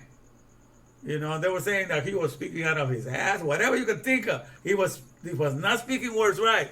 And Job was just being honest with his whole situation. He was complaining, but he was in a bitter situation. He complained. He says, if this is what's going to happen to us, it's better that that I had not been born. He would complain how bad the situation was, but he never said that God did not have the right to do that to him. That's why he did not sin in his mouth. He did not say, no, God has to bless me no matter what. He didn't say anything like that. The Lord gave, the Lord took away. His name's still blessed. His name's still strong. His name's still powerful. All right. So he went and he said the right things about God. In other words, God is not there necessarily just to keep our externalities well and in perfect health for us. Because one thing you need to understand, and the Bible says that the whole earth is the Lord. The cattle upon 1,000 hills, everything is his. Okay? So one thing you need to understand, if God deprives you of something, it was never yours to begin with. Okay?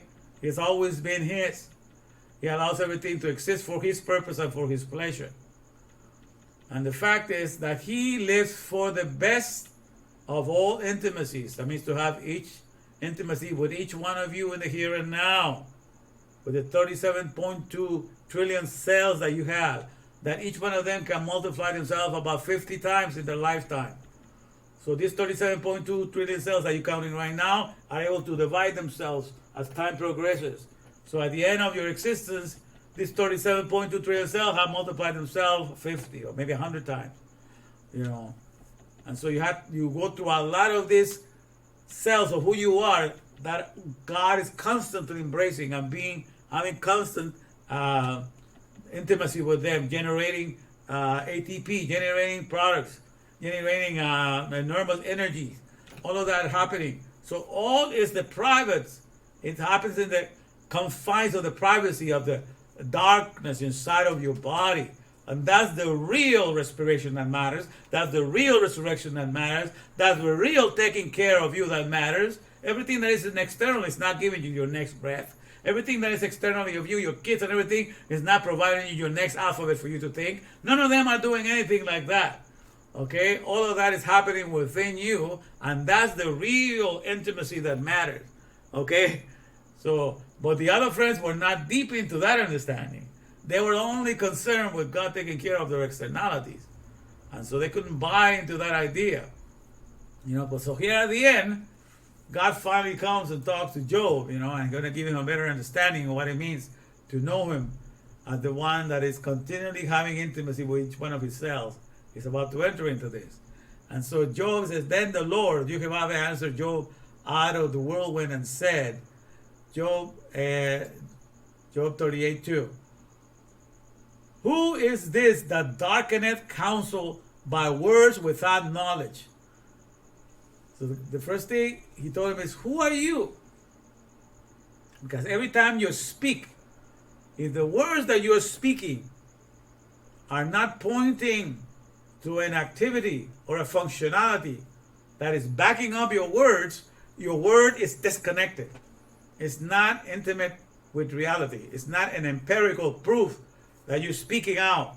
It's something that's only out of your own head. And a word that has come only as an echo chamber out of your own head is a word without knowledge. In other words, God is the Lord of the here and now because he is respiration. And respiration is only good and functional for the here and now. It's not for time and space. If you and I were made for respiration, guess what? We are only good, respiration is only good for the function of the here and now, for the basar malhut, for the kingdom of the flesh. You can only live for the kingdom of the flesh and to keep it going in the here and now. It's not for time and space. Okay, so when you understand that, my friends, it's a whole different story, a whole different ball game that you play here. So it's for that intimacy. And he keeps that intimacy going in the chamber of this dark universe inside of ourselves. And there is where all the magic is taking place. Okay, so everybody that speaks words, if you say the word resurrection, but you cannot point to what that resurrection is taking place in the here and now, you are speaking words without connection, words without science. Those are fake science. A word that does not point to where it's happening in the here and now is a fake science. It's a fake intimacy. Okay? You're only having like porn sex. It's all only seeing it, but you're not engaged in it, doing it. It's only sensational things. All the excitement is only in your head. Your body's not engaged in it. Okay?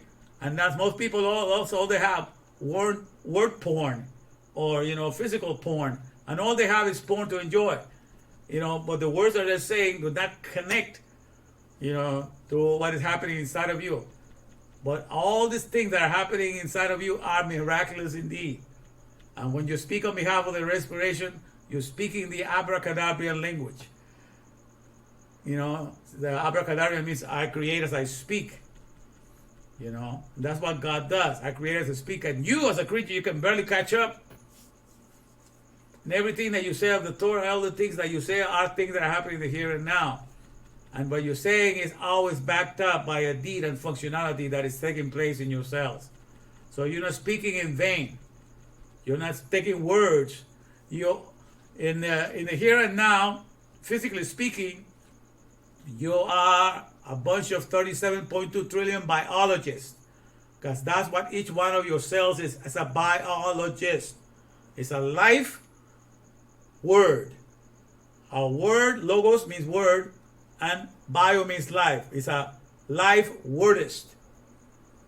Each one of your cells that reads, with each breath that it takes, it reads each one of the 3 billion.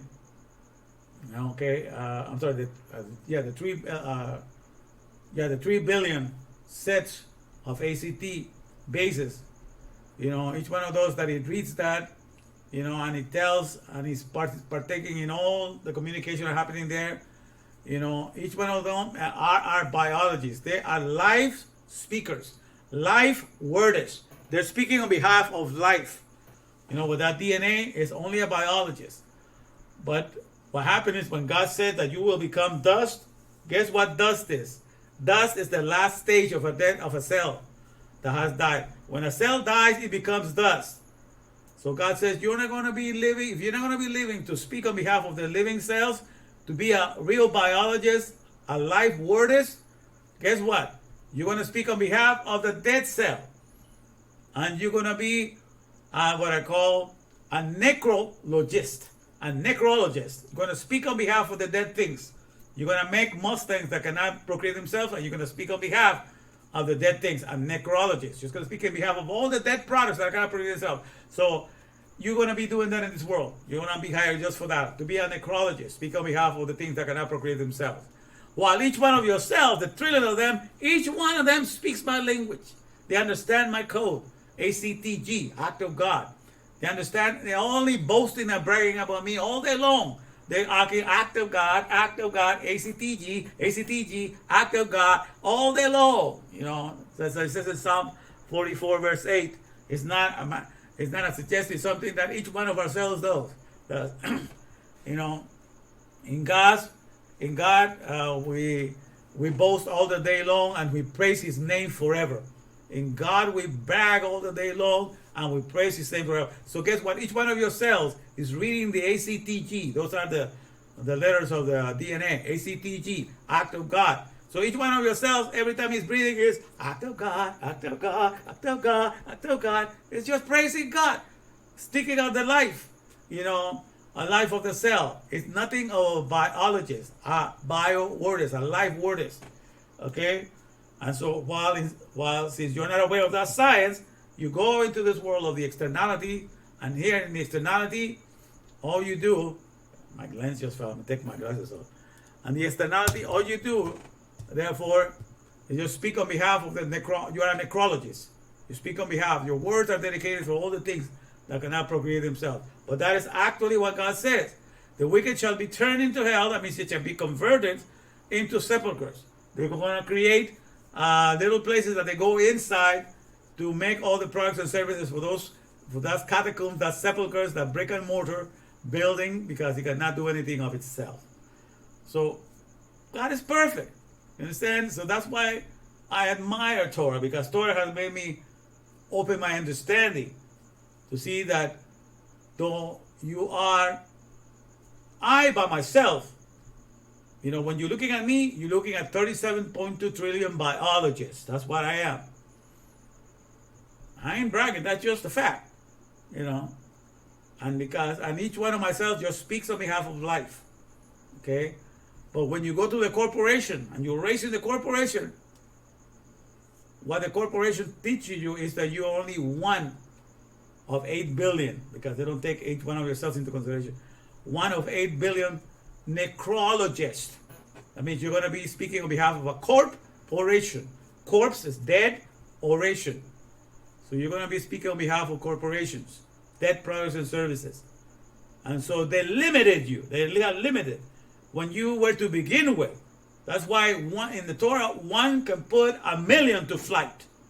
Because you understand the whole world of the 8 billion necrologists, because that's the best that the corporation can do for you. They can convert you into a necro, which means dead, logist. That's dead word. And speak on behalf of dead. They'll have a dead word, because you speak on behalf of products and services that cannot procreate themselves. So the best that a corporation can make you, the alphabet of the corporation can make you, is a necrologist. So I can have all these 8 billion necrologists can come to me. I challenge all the necrologists, all the 8 billion people in the world that have been trained in the alphabet of the corporation to be necrologists. And I can put you to silence.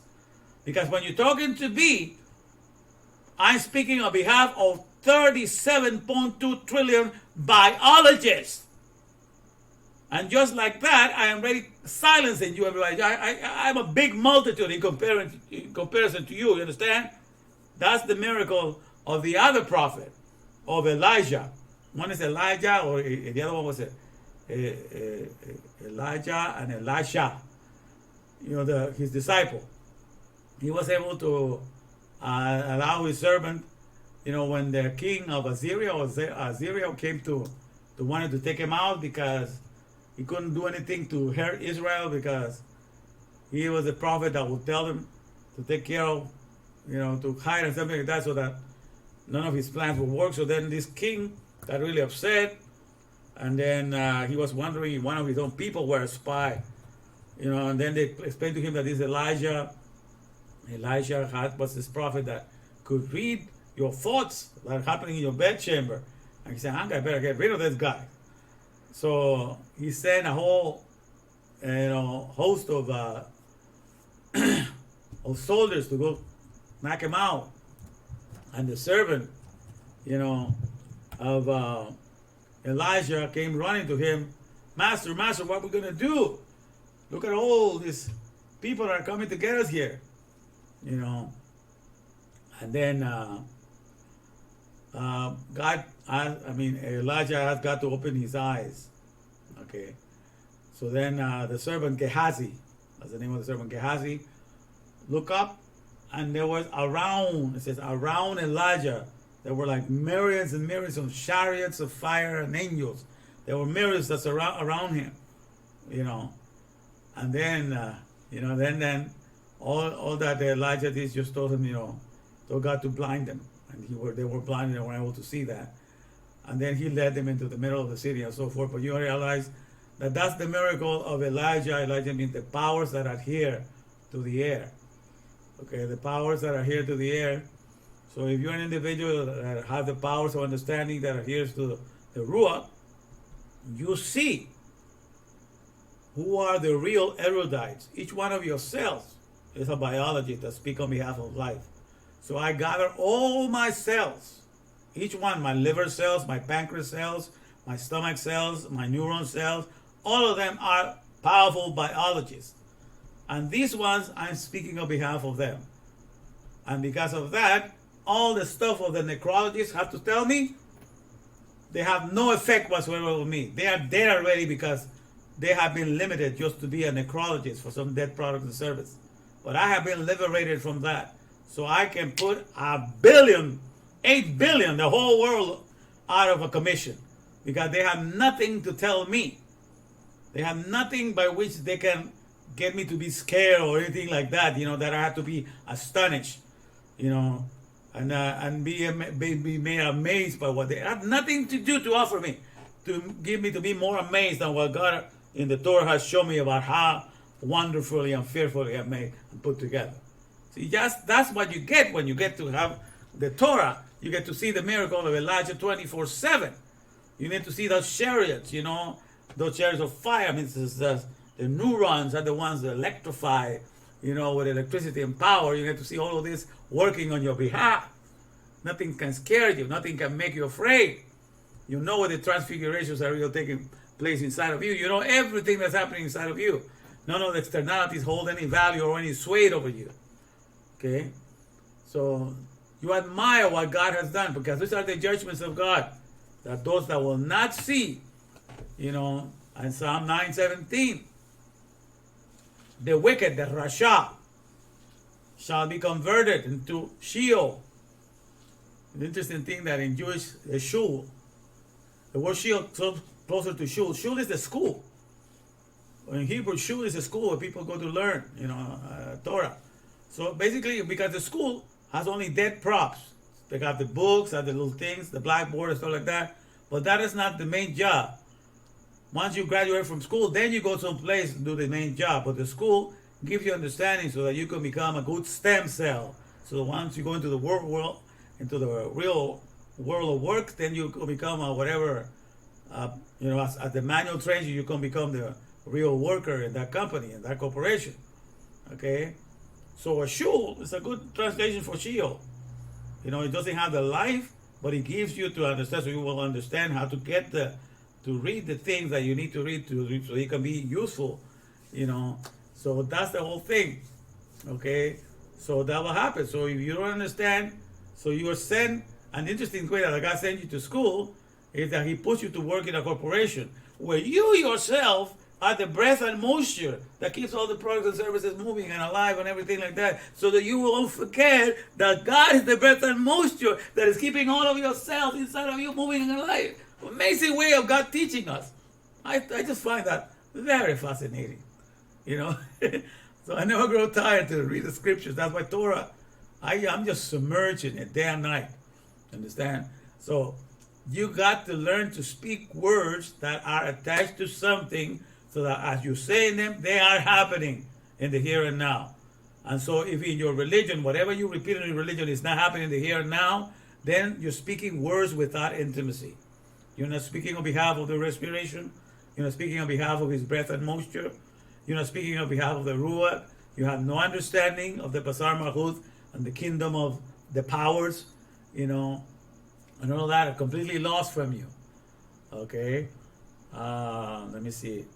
Let me share it also from the book of Isaiah.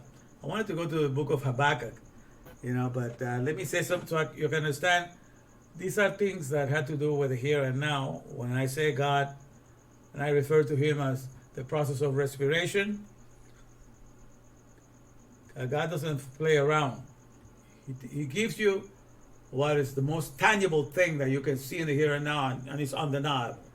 Because I'm telling you, the process of respiration is the number one process by which we are all made to be Yhvh. That means the number one process that every organic being does is not to be a digestionist, to digest food or the most, or to be the one that hydrates themselves, to be a respirationist. You got to be breathing. There's no choice about that. There's no free will for breathing or not. Now, you can take a fast from eating if you want. You have a will for that. And you can take a fast from drinking, from hydrating yourself if you like. But ain't no free will or no free choice about taking a fast from breathing.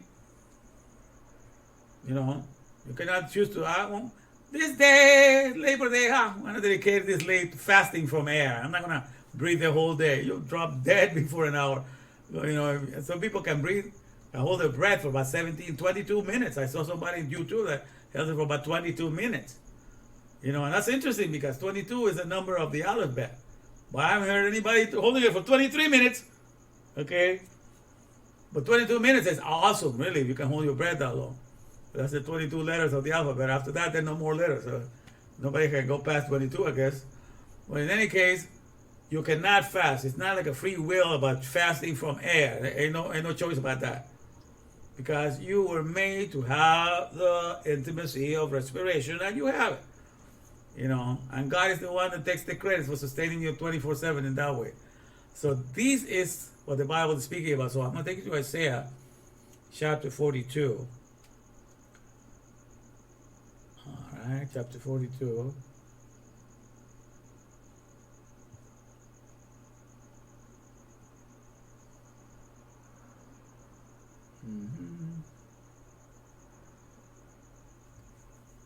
All right, let's see.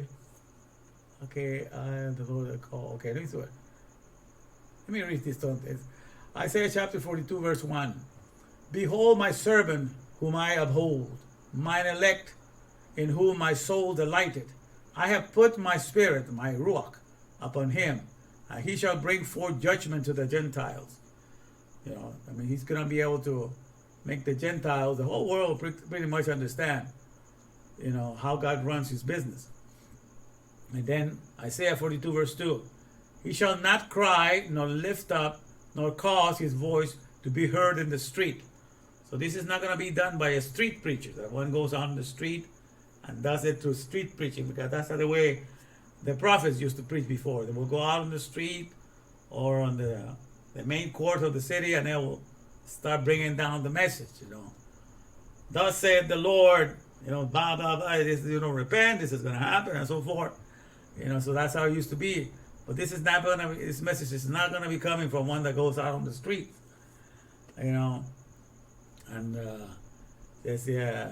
so he shall not cry, nor lift up, nor cause his voice to be heard in the street.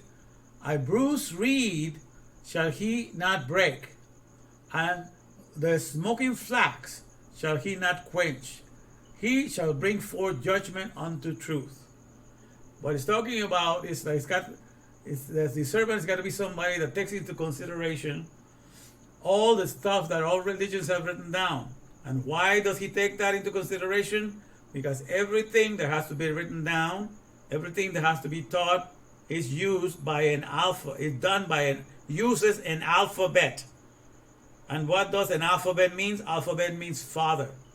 So everything that the whole world, Gentile or Jewish people, have learned from an alphabet have learned from any book, they have learned it from an alphabet that's been used in that book. And then that's why God takes the credit for everything that happens, whether it be good or evil or light or everything. Says, I do all these things. I wound and I heal. I kill and I make alive. I, the Lord, do all these things. Okay? Because everything uses an alphabet. So when you do that, you understand also in the Bible says that the king, the heart of the king is in the hands of the Lord. And as the rivers move upon the surface, that's how God moves the heart. So whatever persons that are in a position of politicians and everything that they write, whatever thing is coming to their head, to be able to inspire the masses, it is God, the alphabet, that is giving him the guidance and teaching him what to write, to write it down, even for his wicked agenda. God creates evil. You want to see that? And let's create evil. Create means bara. He fills the agenda of the wicked, as well as the agenda of those that are going to do functionality. He does everything. Everything does not escape an alphabet. Nobody has ever taught you this, no, but this is a fact. Okay, the alphabet takes the credit for everything. Okay, so now let me see here. So as a bruised reed shall he not break, and the smoking flax shall he not quench. He shall bring forth judgment unto truth. That means all religions have a little bit to say. They have the right name. For example, the number one thing that happens, you understand how God runs everything. I'm going to give you a little rundown quickly right now. When you know Torah, the 5 books of the Torah, what's the book that comes after that in the Tanakh? Is Yehoshua, book of Joshua. And his meaning is his salvation, the salvation of God, okay, Yehoshua. Because the moment, you have written a manual for a company with all the directions, how to run the product, how to render it, how to serve it, how to do everything for it, then all the people that are called to the company are going to be the saviors of a product and service they're going to create. And they're going to not use it and abuse it. They're just there to keep it safe and brand new. They're going to be the saviors of a new product and service and present that service there, in the best and keep it new. And so everything that is weak, that is not rendered, that is going to be removed and made better and made strong with the right service. So that's why he went, and I think he had 31 battles that he did, Joshua. But his main thing is this book of the law shall not depart out of thy mouth, but thou shalt meditate therein day and night, that thou mayest observe to do according to all that is written therein, for then thou shalt make thy way prosperous, and then thou shalt have good success. The main emphasis of the Torah in the book of Joshua, when God spoke to Joshua, was that once the manual is rendered, the person that's going to sign up to be the savior of that word, because we were made to be fathers and mothers to alphabets. Okay? Because that's what every creator hires you in the company to keep their manual. So you're going to become a father and mother to the alphabet that was used to write that manual. You're a famta being, father and mother to alphabets. You do the Abba Mitzvah. Be a mother and father to the commandment. That's what you're hired to do. Okay, so that's what you're hired to do. So when you want to remain children, you're not going to be good. In Catholicism, you become like you're baptized like when you're 12 or something, and then in Jewish, you become the father, the daughter and son of the commandment, bar mitzvah or bar mitzvah. But really, what the Torah teaches you is that you have to do the Abba mitzvah. You got to be the father and mother to the commandment, because that's what we do in every corporation. We become a father and mother to the alphabet that wrote the manual. And then we become a father and mother to everything is kept new, and nothing is used and abused. All right, that's all of this part of understanding how things are set up. Okay, now let me see here. So here, he shall not fail nor be discouraged till he have set judgment on the earth, and the isles shall wait for his Torah. Law is Torah. So the thing is, once these things are explained, what happened in the here and now, these are undeniable things. Because all these things that I'm telling you right now, I tell you to tell me if I'm wrong, because this is the setup, this is the dynamics of how things are taken care of the here and now. And I'm giving you access to understand that, because I'm giving you the way the Torah presented it in the present tense, not in the future format, in the time and future thing, time and space. Thus said God the Lord. Thus said the powers, Elohim, the respiration. He that created the heavens, he that created the celestation, and stretched them out. He that spread forth the earth, all about the physical creation, and that which cometh out of it. He that giveth breath, what? Giveth breath unto the people upon it. So he is the one giving you breath upon here. So he's describing himself. Respiration does that. The powers of respiration. God, powers, Lord, respiration. He creates the heavens. He fills the heavens. Baraj create the heavens, the celestation, and stretch them out. He spreads out for the earth, and that which cometh out of it, he pulls out all the trees and everything that are coming out. Everything is breathing. He moves everything through his breath and moisture. Moves trees, moves branches, moves seeds, everything that breathes, he moves.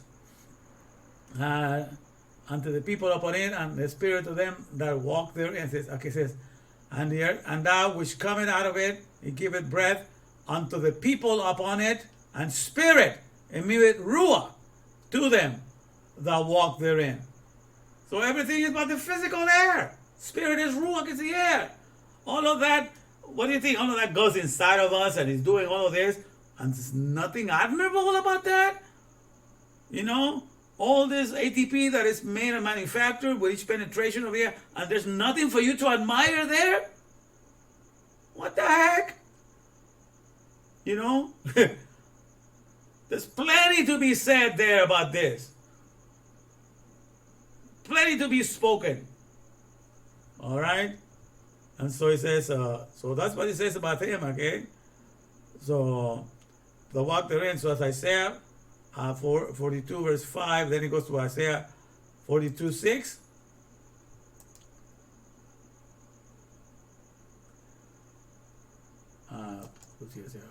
I, the Lord, have called thee, I, respiration, have called thee in righteousness, and will hold thine hand, and will keep thee, and give thee for a covenant, for a contract. Says, give the covenant of the people for a light of the Gentiles. Light. Light is or. It's Aleph R. Aleph Resh is or, light. A strong mindset, a strong mind. Strong thought world. So, to open the blind eyes, to bring out the prisoners from the prison. Who are the prisoners? The 8 billion people that are speaking as necrologists. Those are the prisoners. When you're going to be speaking, each one of you is a total of 37.2 trillion biologists. How come you're not speaking? You know the reality of who you are. You're just a single necrologist. So you have been put in the prison of the corporation. But you're going to be taken out of that. And you're going to be speaking on behalf of the dynamics of the breath and motion that happen inside of you. So, and that are darkness out of the prison house. I am respiration. That is my name. And my glory, my kabod. Will I not give to another, neither my praise to graven images, to the products of the corporations that cannot breathe and procreate themselves. Those are graven images. Okay, and this is an interesting one. Let me see if he says exactly what it said here. Let me put this in here. Isaiah 42, verse 8. Let me put see if I have the right word. It is Pesel. Pesel is a graven image. Okay, a graven image is something that you can keep in your head, but it's not activating anything, okay? So that's a graven image that is only in your head, a story for your head to uphold, even though it's not doing anything to provide you breath or to provide you an alphabet. You understand that the reason why you're successful is because your mind is receiving an alphabet to be able to think, and your body is receiving air to be able to breathe. So that's what makes you a successful physical being in the here and now. The fact that your brain can receive, air, alphabet to think, your Mahashapa world can receive, and your Basar Mahud can receive air to breathe. That's what makes you successful in the here and now. Okay? Now, if everything else that you hold in your head is not giving you your next breath, or it's giving you your next alphabet to think, that's only a graven image, no matter how beautiful the story it is. But if it's not giving you anything that activates you in the here and now and makes you alive, in the economy of the life-giving cells, not doing anything to that, it's only a graven image. Okay? And the reason why I'm saying that is because the reason why I remember those word graven image is because Pasel is a graven image. So do not give your glory. I will not give to another neither my praise to a graven image. Okay? But the one of the things that I used to remember the word Pasel, because I come from Christianity, and the biggest author or contributor of making Christianity famous is Paul. You understand? Paul. But Paul, before that, his name before became Paul was Saul. So when I remember those two names, Paul, Saul, and that's close to the word Pasel, which means graven image. Okay? Graven image in Hebrew is Pasel. So it's like Paul, Saul. Put Paul and Saul, which became one, and then he became the one that made Christianity famous. God used that. God used the heart of Paul, Saul to create a graven image. Which is all the books, most of the books are in the New Testament, which are stories for things that are going to happen in the future, but by some rapture, some stuff like that, things that are going to happen in time and space at a certain time, and have you looking up, in the stars, have you look up for seasons, have you proclaiming things that are going to happen, and all that, and ignoring completely the processes of what happened in the here and now because it does not connect you to that. It's a graven image. So Paul, all the stuff that he wrote down, and everything that is, and that have you memorized and stuff like that you could memorize, it's a graven image for your mind. Okay? But all that is not doing anything to contribute,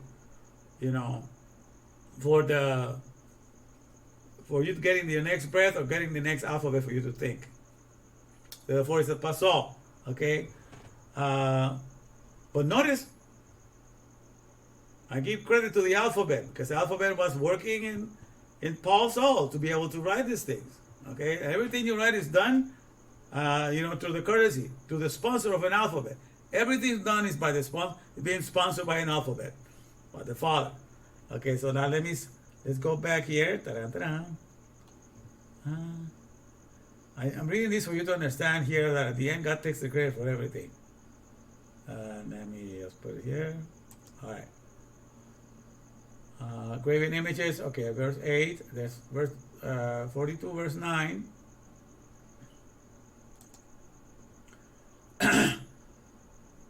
Behold, the former things are come to pass, and new things do I declare. Before they spring forth, I tell you of them. Sing unto the Lord a new song. Verse Isaiah 42:10. Sing unto the Lord a new song, and his praise from the end of the earth. Ye that go down to the sea, and all that is therein, the isles and the inhabitants thereof, all people in the world. Let the wilderness and the cities thereof lift up their voice. The villages that Kedar doth inhabit. Let the inhabitants of the rock sing. Let them shout from the top of the mountains. Okay, Isaiah 42:12. Let them give glory unto the respiration, and declare his praise in the islands. The Lord shall go forth as a mighty man. He shall stir up jealousy like a man of war. He shall cry, yea, roar. He shall prevail against his enemies. All right, let me see. Yeah, prevail against his enemies. That's that right? Oh yeah. Then verse 42, verse 14. I have long time holding my peace. I have been still and refrained myself. Now will I cry like a travailing woman. I will destroy and devour at once. All right. That's part of the title one. Okay. I will make. Okay. No, okay. Okay. I will make waste mountains and hills, and dry up all the herbs, and I will make the rivers islands, and I will dry up the pools. Then Isaiah 42:16, and I will bring the blind by a way that they knew not, and I will lead them in paths that they have not known. I will make darkness light before them, and crooked things straight. But all these things God says, I can make darkness be light. I can use darkness and make people believe that it's light to them. This is how he's telling you how he guides all the other nations outside the Torah. He convinces them that darkness is light, and they'll swear to their mother's grave that what they believe in is light, even though it's darkness, to guide you as to the dynamics of what's happening inside of you in the here and now. They have nothing to say about the dynamics of what happened inside of you in the here and now. Therefore, it's darkness. But the way that they have been brought up by the alphabet, they'll swear to you that that is light, that religion is light. That's how amazing is the alphabet. Okay, but this is telling you how God operates here. I will make darkness light before them, and crooked things. Because to be guided by the externalities, to understand that to those externalities, that's how things are taking place here now. That's crooked. It's not giving you the right direction. Okay, but to them these things are the straight path, the right path. These things will I do unto them, and do not forsake them. So I'm going to do that to them without forgetting to do that. And then Isaiah 42:17, they shall be turned back. They shall be greatly ashamed that trust in graven images, that say to the molten image, ye are our gods. He's going to eventually make them see, that what they were thinking that was light, it was really darkness. What thinking that was crooked, what that was straight was really crooked. Okay, and then Isaiah 42:18. Hear ye deaf, and look ye blind, that ye may see. Who is blind? Who is blind but my servant, or deaf as my messenger that I send? Who is blind as he that is perfect, and blind as the Lord's servant? Verse 42:20. Seeing many things, but thou observest not. Opening the ears, but he heareth not. Verse 42, verse 21. The Lord is well pleased for his righteousness' sake. He will magnify the Torah and make it honorable. Okay? So he's just talking about among his people, because God is comparing his servant here with his servant. He's talking about Israel as a nation. He's supposed to be his servant, but they have failed to see him. So he's preparing someone that sees nothing but Torah, so he's blind to everything else. The world, with all its alluring things and all his majestic things, he's blind to those things. Because the thing is that when you get to see the Torah for what it's talking to you about, everything else in this world pales into insignificances. You'll see nothing more majestic than what the Torah is showing you. And so when God is pleased that you can see those things, for the sake of that one that is going to exalt him, he will magnify Torah. Verse 21 is a beautiful thing. The respiration is well pleased, for his righteousness' sake, he will magnify the Torah and make it honorable. To the point that people cannot deny that what the Torah has been saying was been true all along. And what he's saying about the Torah taking the breath and moisture taking care of us all the time has never failed for once. But this is a people robbed and spoiled.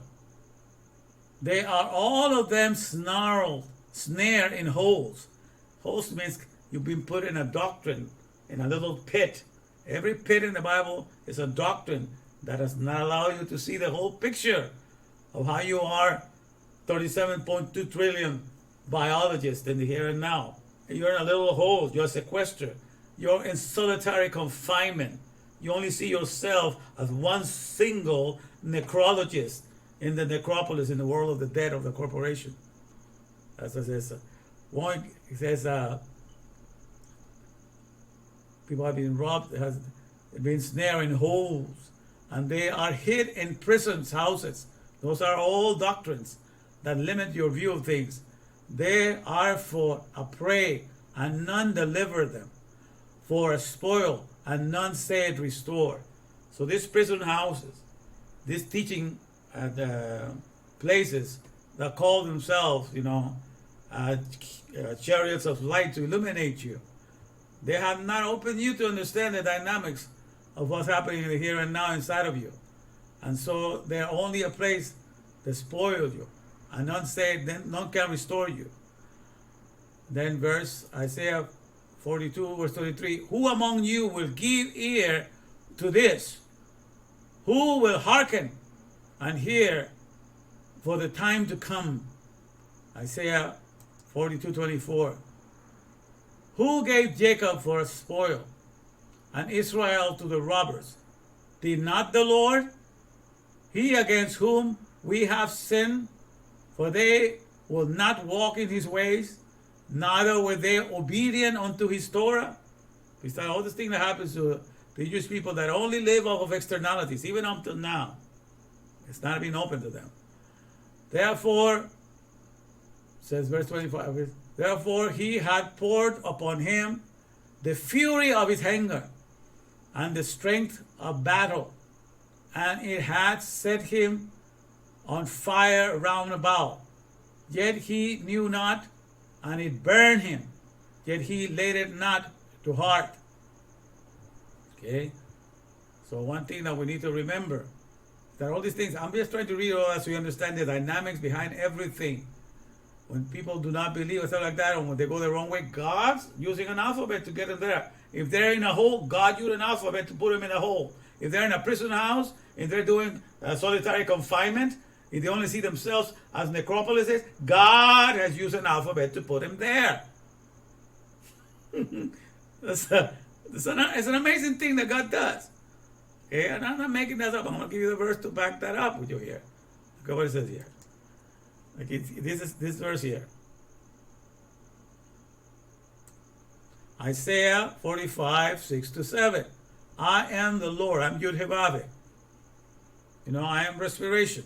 And there is none else. I form the light. Okay, I can give you illumination. I can give you the light. And I create darkness. And created the word bara. Like when you create the heavens, he creates the darkness too. What do you think? There's a lot of religions that say, God, all that God will do is good, but only the devil does bad. The heck is that? There's no such thing in the Torah. God does everything in the Torah. He's the alphabet. And everything he uses an alphabet to be made and to be understood. So God, an alphabet creates light, an alphabet creates darkness. I make peace, and I create evil. He fills the agenda for people to work on. So evil is a functionality. It works a certain way, and he makes it work a certain way. I, the Lord, do all these things. And the word thing, by the way, the word thing in the Bible is dabar, which is the same as word. I, the Lord, do all these words. That's what he's saying. I, the Lord, all these words. That's why everything is a word. The word thing is dabar, which is translated as dabar or word. Because word and thing are one and the same. There's no separation in Hebrew in that. because there needs to be the word to describe what a thing is and to tell the definition of a thing. Otherwise, there's nothing. Okay? So word and thing is like that. So he owes all the words. It says, I the Lord do all these words. Do all dabarim, all these words. And one thing I learned, I learned this about a month ago. You know that the word a plague or a pandemic in the Bible, the word to have a plague or a pandemic in the Bible is the same as the same words as dabar. Daleth, Beth, Resh. You know, I'm sorry, Daleth, Bab, okay. The administration of the economy. Daleth, Beth, Resh. That's the word dabar, which means word. So the same, dabar is also the same for plague or pandemic. So the word promise is the same dabar, and the word plague is the same word as the same consonants as dabar, the word. So then it hit me, you know. So the people that speak on behalf of Torah, they're speaking the promise, they're speaking the dabar, and the ones that do not speak, they speak words, but they do not speak the words of intimacy that connects to the inner world they speak the bar, but as a plague. They are the ones God uses them as plague to debilitate the Famta being manifestation. And Famta is the father and mother to alphabets being. That's what you and I were made to be, father and mother to alphabet beings. You know, that we hold all the alphabets in honor and cling onto meanings and definitions so everything could be productive, you know. But when you only want to be a consumer, I only want to use a word without holding onto meanings and definition and stuff like that, then you are a plague, because you destroy the body, you destroy the Fanta beingness ability that you could have. So you are in this world speaking out of Torah, you're speaking the dabar, which means you're a plague or a pandemic upon the alphabet. Okay? But if you speak on behalf of Torah, you are the dabar that heals everything, because you're speaking on behalf of the dynamics that's making everything anew inside of you. So that's another jewel. I had never connected that before, you know. But like in Psalm 91, you know, it says that he will deliver me from the plague. You know, that's a very beautiful understanding. He will deliver me from being a pandemic. When you're speaking the words outside of Torah and you're not connecting it with the dynamics of what's happening inside of you, you are a plague. You are a pandemic. You are debilitating, you know, everybody's alphabet, so that everybody's afraid of all the narratives. All the narratives make them afraid. All the narratives stress them out. If a narrative that you hear stresses you out, if you hear the cackle of Kamala and that stresses you out, you know, you yourself are a plague, and whoever you listen to are a plague, and they are not strengthening you, so that nothing will make you afraid. Okay, because you are under the pandemic. You yourself speak on behalf as a pandemic. You have the plague of fear and plague of you know, weaknesses and plague of that, and you transmit that because you're one with the narratives that is guiding you. So if you're not in Torah, you become this dabar, the plague. You're not the promise of strength, the promise that your feet are set upon, you know, upon solid ground, because the Torah makes you immovable. You're not there. You cannot speak like that, you know, because the wicked flee, you know, when no one pursue it. But the just, the righteous are bold as lion. So if the wicked flee when no one pursue it, that means you are a pandemic. The alphabet that you speak is a plague. It's a dabar, but it's a plague. Okay? But if the righteous means you are connecting, your alphabet is connected, you know, to the world of the respiration and the breath within you, and therefore nothing makes you afraid. You are bold as a lion, and nothing shall make you afraid.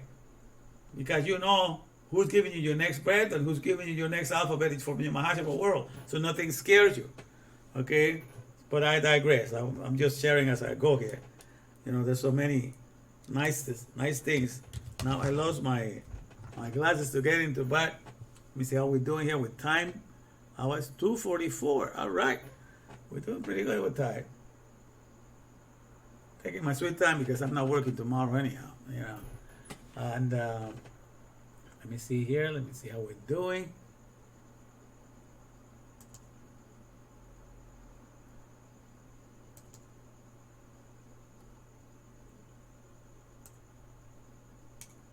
Okay, all right. Oh, Brian's still around here.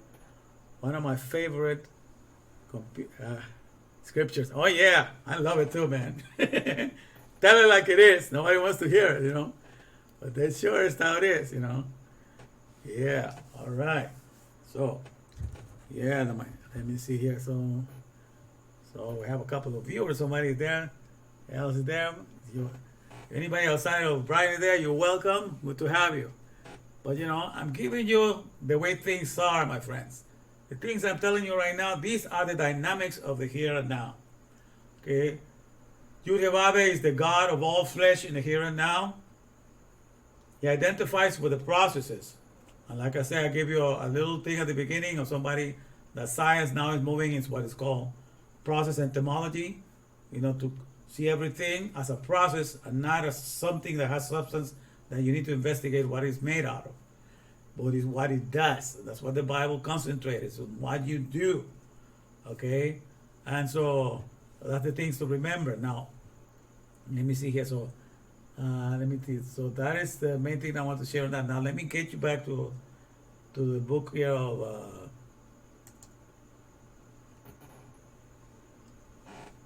okay, well, so we got this out of the way. There was a good passage there to share with you guys. Now let me take you also to the book of Habakkuk. Now Habakkuk, the name Habakkuk means hug, to hug or to embrace. Notice that most of my emojis, I like the embrace one when I'm embracing a heart, because that's really the functionality that the breath has. The breath or air, the ruach, embraces you outside and within. It can penetrate and embraces each one of your cells, and it can be around your body and it is embracing you. That's the biggest embrace. That's the biggest functionality of the ruach, is to be able to embrace you. That's why one of my favorite emojis is to embrace, the one with the one holding and embracing the heart, because the word heart in Hebrew means leb. Is the lamet and the beth. And the lamet is a word for lessons or learnings or teachings. Okay, lessons or learnings or teachings is the lamet. Okay, let me put this here. Let me put a little alphabet on this one.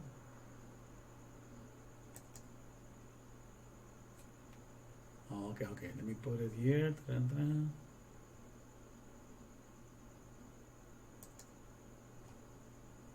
All right. Leb, okay. Leb is with the lamet here. That's like the shepherd's staff, and means to teach or to learnings or lessons. Okay, that's lamet. And the beth is here. Beth is like a house or like a container. You know, some container that houses information, like a book, could be considered a house of words. A book is a house of words. So Beth, I like to think of Beth as a blueprints also, because this is like a house planning, like floor planning, little thing that has in the Aramaic. So Beth has to do with a book or floor planning or blueprints. So the word leb, to love God with all your heart, love God with all your lessons box, the lessons books or the teaching book. So that's what it is. You are learning everything that Torah is your teaching book, is your lessons box. You know, like the teachers when go to teach at the schools, they carry around a lesson box, you know, and from there they take it out and give out the papers to students. So that lesson box is a picture of a heart. So you have lesson box. When you say to love God with all your heart, that means you have dedicated all your alphabet to understand everything that is taking place within you. You know the lessons, you know, of the processes that are taking place within you. That means to love God with all your lesson box, with all the teachings of what are the processes that are taking place when respiration happens within us. Okay, so that it means to do that. So that's one thing to remember. Okay, so that's why my favorite emoji is embracing a heart. Because by doing that, that's when I really get to love you, because I need to tell you, I get to tell you what are the dynamics that are taking place within you, and then you will have a God that is empirical, a functionality that can be proven 24/7, and that is the one that is the most intimate, having the most intimacy with you, and that has been spelled out for all these generations, translated as God. But people make something out of it because they don't know how to follow each letter of the Torah, and they get lost in the whole process. Okay, so I'm just taking you back to the root of things. I'm like the salmon that is flying back to this place of origin and swimming back for what? For spawning. I'm gonna give out my eggs to spawn all the souls, so they will be impregnated with the truth. Because I'm back to the source again. And the salmon, gets to travel about 3,000 miles. That there's about 8 different kinds of salmon. There's this fish. There's, I believe there's 7 of them are from the Pacific Ocean, and 1 of them is from the Atlantic Ocean. And I happen to be born in the Atlantic Ocean in Puerto Barrios, so I'm one of the unique salmon from the Atlantic Ocean. They're from the Pacific. I live in the Pacific now. Okay, but they travel, 3,000 miles, 3,000 kilometers away, and they go to different places, do all kinds of things. But at a certain time, when it's time for spawning, they have to find the best land to spawn the eggs, and they go back to where they were born. And they swim against the stream. And in the meantime, the bears eat them. They suffer all kinds of things to get back. Because I believe like 42,000 eggs are laid by the mother, and 2 of them have managed to come back. So they become food for a lot of people out there, for a lot of species out there. But it's amazing, the story of the salmon. I was looking at that. So I feel like I am the salmon, I like salmon because close to Solomon. Solomon means peace. It's amazing the journey of this animal, this fishes. It goes back for the times of spawning. So I'm back at the door right now, and it's my time for spawning. To impregnate the souls back here, in the here and now, with the dynamics of what Yhvh is doing in the here and now, so that you will be awakened to your true reality, okay? And not be taken back by anything else that is not the true reality. So let me take this one out down. So to love the Lord thy God, because he says, Jeremiah 29:13, and ye shall seek me and find me when ye shall search for me with all your heart. That means when you have finally committed all the Alefbet, all the letters of the alphabet in you, that was used for a long time to describe all the processes of the necropolises of the corporations and the products and services and the consumerism habits and everything that you became, and you have dedicated your alphabet to that. Then you take that alphabet and you hook it up onto the processes of Yhvh, the respiration, so you can speak hours on end like I'm doing, about what happened taking place within you, about the amazing way to connect, the scriptures and the Torah and the names of the prophets and everything, with all the miracles, with all the processes that happen within you, So this is the science that real matters. Because the word science means das, it means intimacy. True science is intimacy. Everything that has nothing to do with intimacy is not true science. It's fake science. Das is intimacy. That's why in the Bible, the 3rd book of Solomon is the Song of Solomon. It's all about, having sex with your partner. Okay? It's all about sexual intimacy. That's one of the books that did not want it. A lot of the people that wrote the canon did not want to include that because it was too explicit. It's like, but like they say out there, sex sells. So the Bible even uses that, sex sells.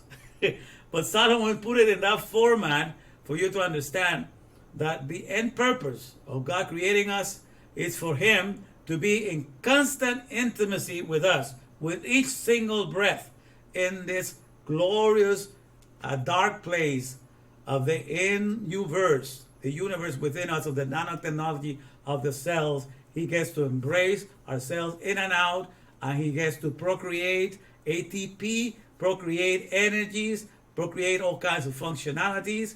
He is just having his way with each one of our cells. So he's constantly, let's say, God is talking about sex. Let's talk about sex, baby. Let's talk about you and me. You know, something written by Salt and Pepper. So I'm giving you something salty and something with pepper in it, you know, but it's because you need some lessons that tell you the reality of who is the biggest one that is effing with every one of ourselves 24/7 and procreating them. Nothing but Yhvh, nothing but respiration. There's no bigger intimacy than that. And so when somebody wants to take the word science and apply it to something outside of that intimacy, all of that is fake science. So when we use the science to take you to a space, that's the farthest thing away from respiration. That's the farthest place away from having the intimacy or what makes you function and gives you the ATP. So that science is the most fake science there is, because that's not intimacy. To take you out of the area of respiration and to take you to a place that's supposed, according to them, to exist in a vacuum of space, that is not science. That's fake intimacy. True intimacy is the science of the Ruach. That's why it says in Isaiah 53, by his science, you know, by his das, my servants shall justify many. God sent his servant in chapter 53 of Isaiah to teach a science, to teach the science of the real intimacy. The word intimacy and science are one and the same. Okay? And so when you can have something to talk about the real intimacy, you know, and therefore nothing else that deems themselves to be science is only fake intimacy. Because everything else, science of this, science of that, science of the moon, science of that, that's not intimacy. That is keeping me alive 24/7. That's fake science. Understand? So, and I'm going here. All right, so there we're going to see that. Okay, let me see here.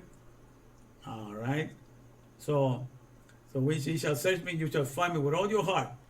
So when all your alphabet is just towards that, so then you speak on behalf of all your cells, and each one of them is a biologist, a life wordist.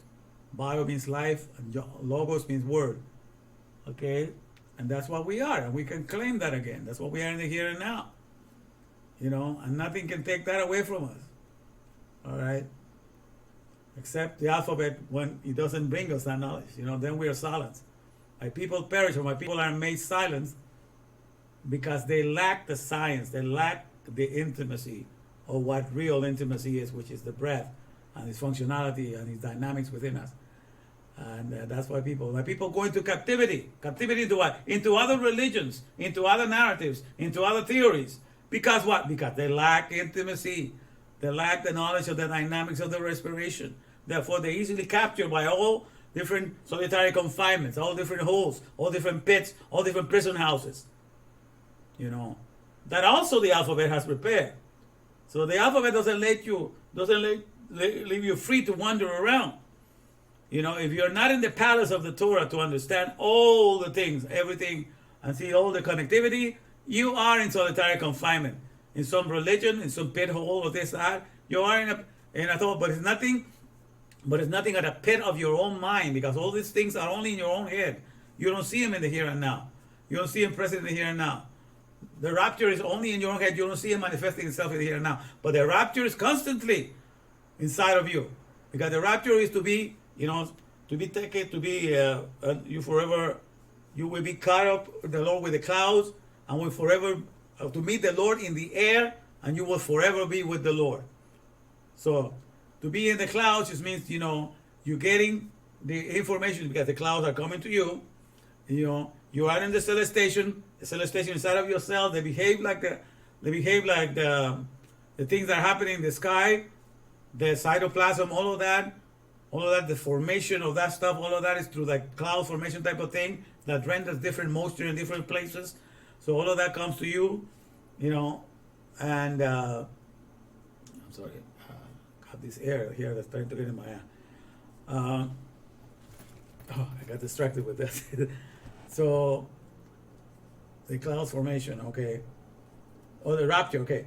So the thing is, you are caught up. You are in your knowledge, and you know you are focused on that. That means you're caught up with respiration, or the Lord, and you live for the knowledge of the air, you know, the all-inclusive resuscitation, what I call the air, all-inclusive resuscitation. So you're all for yourself. Each one of them is always captivated by the air, and always in the presence of respiration. So the rapture is taking place in the very way of existence. The New Testament explains that process, but you don't see it happen. You only see it happening when you go and see the processes of how the air takes care of each one of our cells. It captivates it, it embraces it. It keeps the respiration, which means the Lord is respiration. Yhvh. So you're always, so all the time, all the cell is forever with the Lord in the air and the ruach that's going inside of it. So all these things are having place inside of you. But when you're looking for something outside of you, these are not happening. And you cannot pinpoint because it's words without intimacy, without connecting with something real. Okay? And so all these things, you understand? So all these things are, and that's why I have, for a while I was thinking that, you know, that I needed to ignore Christianity and I needed to ignore all kinds of things. But that's not the case, because I finally came to understand that everything that has been ever written has used an alphabet. So the idea is not to forget anything that the alphabet has formed, but to know how to line it up so that anybody that used that the alphabet, like I said, the alphabet used all the other religions to to make them to make darkness and make them believe those that are in darkness that they have light. To do all these things, because those are the ones carrying the test. The Torah is supposed to be the one that truly tells the dynamics of what Yhvh is doing in the here and now. So we will sit, be still, and know that I am God, that I am the power behind everything. So we have our own theater inside of us. And it is through the teaching of Torah that we get to understand that we are moving with God. Each cell is moving with Him. God is doing the movement of every cell, is doing the movement of every body, doing the movement of everything inside of us. So that at the end of the day, all I have is nothing but this bundle of awareness with desires. All I have is desires. And all I know is that I have a desire to speak and I can speak. I have a desire to move and I can move. I have a desire to eat and I can eat. I have a desire to do whatever, to run and I can run. But if you ask me to explain in a laboratory setting how it is that my body runs, how it is that my mind can speak, how it is that my mouth can move, all these things, I lack the language to be able to describe that to you. That is all known by Yhvh and respiration, who does it. He just answers with each desire that I have. He's just answering that desire and making everything, the motor skills in my body function. So every desire that I have to do something with my body is a prayer that my body is sending, but is being answered in more than 100 billion requests per second.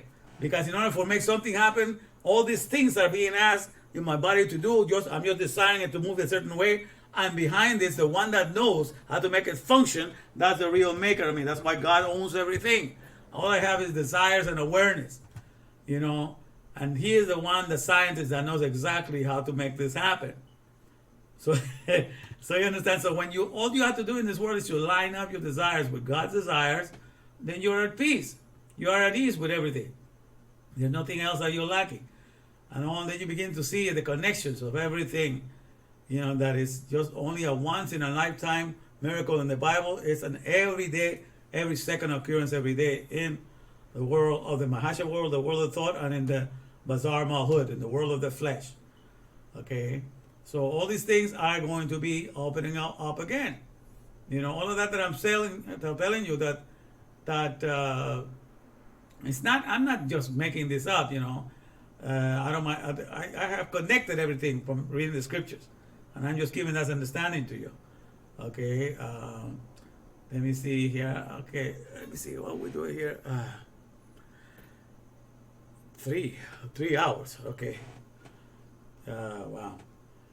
I need to get my glasses fixed, you guys, because I have to read all the stuff here that I need, but it's smaller print, and I cannot read it in my computer because, see, the lens, it fell off. So this one is okay there, but this one fell off, so it's giving me a hard time I have to look it up. I don't know what that on the floor, so it's going to hold things off for now. But let me just stop here for now. you know.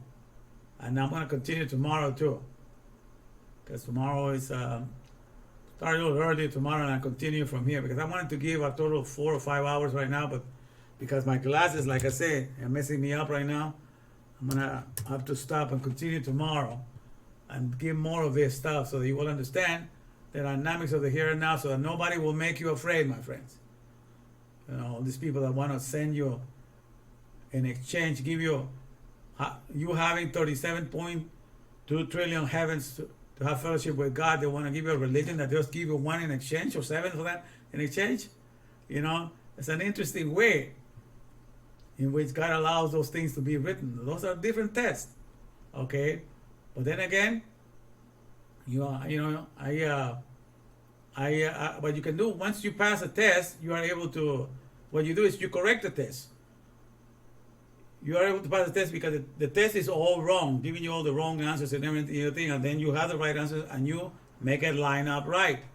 Okay, so these are the things that I can do now with Christianity. Christianity has a lot of things, but when they offers you in the la la land of the heaven outside of this environment, it doesn't work.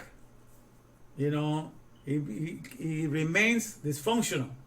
So you have to connect everything that is going on there and connect it, you know, to what is happening here. Like it says in the book of Jude, behold, the Lord cometh. You know, it's in the book of Jude at the end of the chapter. It's only one chapter, but they're quoting from Enoch. And Enoch descended from Adam, prophesied of this, saying, behold, the Lord cometh with 10,000 of his saints to execute judgment upon all, and to convince all of all their ungodly deeds and of all their ungodly sins and all the ungodly speeches that they have spoken against him. So this is something that is quoted from the book of Enoch, but it's quoted in the book of Jude. Okay, in the book of Jude, with Jude is the brother of James, and you know, and he's also the brother of Jesus, but he calls himself a servant to Jesus. And he's the brother of James. What I memorized that chapter, by the way, you know. But when it says that, behold, the Lord cometh with 10,000 of his saints, the word saints means holy. That means these are ones that are only dedicated, you know, to Yhvh, and only live for Yhvh, and only live by Yhvh. So each one of ourselves, and when it's 10,000s, tens of thousands, it just means a bunch of them. It's not saying specific 10,000, it means a whole bunch of them. Behold, the Lord cometh with 10,000 of his saints, with 10,000 holy ones. That means when respiration is going to manifest himself, because Lord means respiration. When Yhvh, is going to manifest himself, how he's going to do it? With all of the cells inside of us that is dedicated and are kept alive only by the respiration, only by Yhvh. All of them are going to speak in unison about Yhvh, because they are only dedicated to Yhvh. They only live by Yhvh. They only transmit the words of the DNA for Yhvh. They are saints. They are dedicated. They're holy. Saints means to be only hagiasmos. It's only dedicated to something, to only one. So that's why all inside of you, you are the best saint, the best spiritual version, because you breathe all the time. You breathe more than anything, and physical version ever of yourself. You're the tikkun human. The rectified human is inside of you all alone. You understand? It's just a matter of discovering him. Okay? And growing in that understanding, and growing in that boldness.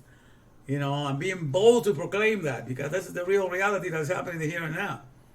Okay? So all of that. So when the Jew says that, when you read, see, in Christianity, I don't understand when is that going to happen. You know, behold, the Lord cometh with 10,000 of his saints to execute. It's always happening every second of the day. All my cells are there. All the cells are dedicated. They are saints of Yhvh. They speak on behalf of Yhvh. You know, and now when this is coming to the surface now, to the world of the corporation, what I'm doing, I'm just correcting all the speeches that went out of place. I'm putting them back. Like I'm doing right now with Jude. That's what was you talking about? I'm just saying, I'm bringing it back to where the place where it happened. When I talk about the rapture, what am I talking? I'm bringing it back to where the rapture is taking place. When I talk about resuscitation or transfiguration, what is that? I take it back to the neuron cells where the 86 billion are doing transfiguration. I take everything back to the source where it's really happening. So that then everything that is dead is going to come alive in Ruach, in Yhvh, in respiration. Because all of those things are nothing but solitary confinements. Okay, and your soul been relegated to this pit of predatory confinement. That had nothing to do because you were not aware. You know, they spoke evil of the flesh. You know, and the flesh is where the best saints are found. You know, But Paul says, he says, there's nothing good in my flesh. You know, when he spoke like that, he was speaking evil of the most holy thing that you have inside of you, the cells, of your flesh. So this is the reason why the second temple got destroyed for Lashon Hara, or baseless hatred. The first temple got destroyed. The Bet HaMikdash, the first temple that was done by Solomon, was destroyed because of Avodah Zarah, foreign service, of using the alphabet to uphold the work of their hands and to worship their little temple, because the mistake that Solomon made, because he understood everything about Torah, but since he married 1,000 wives, and then when you got to please your wives, then you have to create a little temple for each one of the little gods. And Solomon thought to himself, well, I know where the reality of everything is, and blah blah blah. And so and these are my wives, so I control everything like that. But the thing is, by doing that, he encouraged some of the people of Israel to go after other gods that the other wives were worshiping, and so some of them, and at the end, so that's why the Bible doesn't recommend to marry that many wives if you're a king. But I believe he allowed Solomon to do it because from him was going to be the lineage of where the Mashiach was going to come. So there will be plenty of abundant kids all over the world that at any time could step in to present, to bring to light, the message of the Messianic age. So because everything is going to come through his lineage. But in any case, all of that, try to please all of that. So that's why it became a foreign service. Then the people were using the alphabet to honor other gods. And so God is not going to share his glory with anything, like he said. He does everything. And when you do that, he destroyed that temple because that temple was no longer representing him. So if you use the alphabet to build yourself up, to build up your political parties, to build up your institutions, to build up, your heritage of this world has to offer you, and feel that with all those things you cannot live in this world, that's Avodah Zarah. It's another word, is idolatry. You're placing more emphasis on something more than God, that's Avodah Zarah. That's worship. And so a lot of people in this world, politicians, they worship institutions. They want to be conservatives of certain things and certain institutions and stuff like that. And the other people, and that's Avodah Zarah, because they think that without it, the whole world is going to go, to nothing. They think, and they have never been connected to the inner world that they have within themselves. But that's how. So people are raised in the temple of Avodah Zarah, of a foreign service to the alphabet, or in the temple of speaking bad of the brethren. Because the way politicians conduct themselves, everybody speaks bad of each other. Everybody puts everybody down. They don't see person as a perfect cell for Yhvh. They just see as what they are in the corporate world. All the lies that they say, and they don't live up to it. So everybody's speaking bad of each other, putting everybody down. That's the second reason, the second temple. You will so Lashon Hara, speaking evil of your brother, or having baseless hatred toward your brother. So the whole world is being raised with those temples of doom, using the alphabet to exalt something that our hands have made and put them above ourselves, or using the alphabet to destroy our fellow men and speak evil of them. So that's how the whole world is being left with.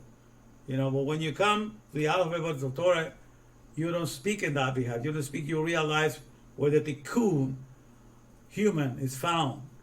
And then you want to bring everybody to that understanding. You want to spawn the hearts of all of them so they can grow into having this and being able to enjoy Yhvh in the here and now.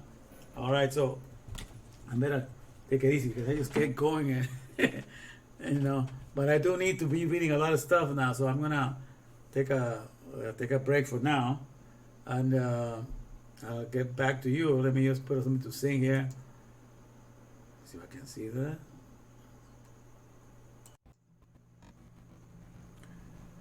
And now, my fellow Bavarians, for your listening pleasure, I bring to you this song. It's called It's Time for Redeeming Men.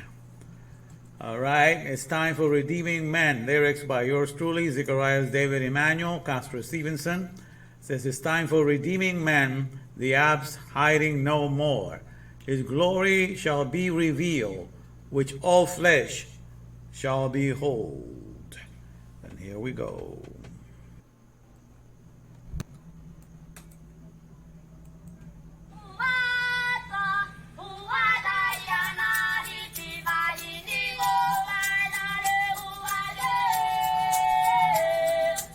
It's time for redeeming men, the earth hiding no more.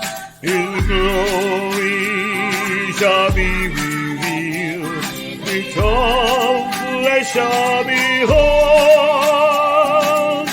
It's time for redeeming men, and the earth hiding no more.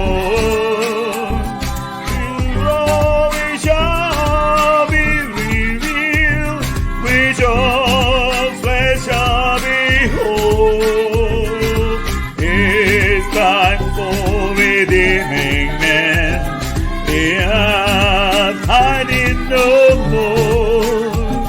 His glory shall be revealed, which all flesh shall behold. It's time for redeeming men, the earth hiding no more. His glory shall be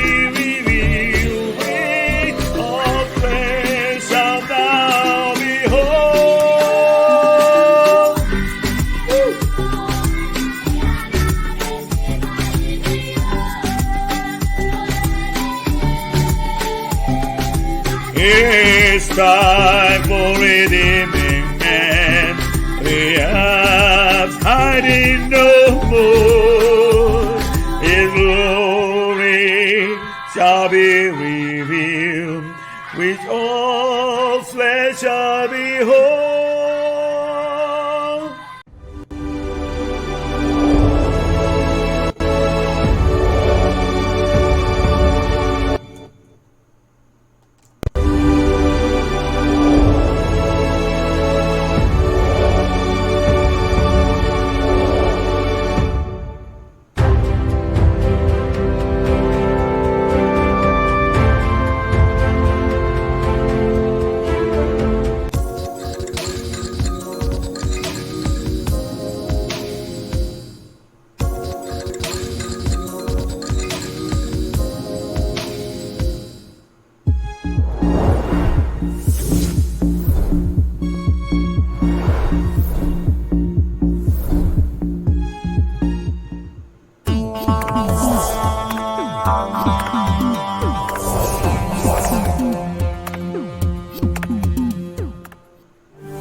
goes the powerhouse, and the CBDC man has come to deliver you from the empty land, from the once happy silence to the promised land. Have the Alefbet, which is the original place of the soul of a man, where he can now get his jubilee and abide safe like he's never been, in the power of the Father, in the powerhouse, cause that's what Word Trick, Tech, in the Alefbet we're connected.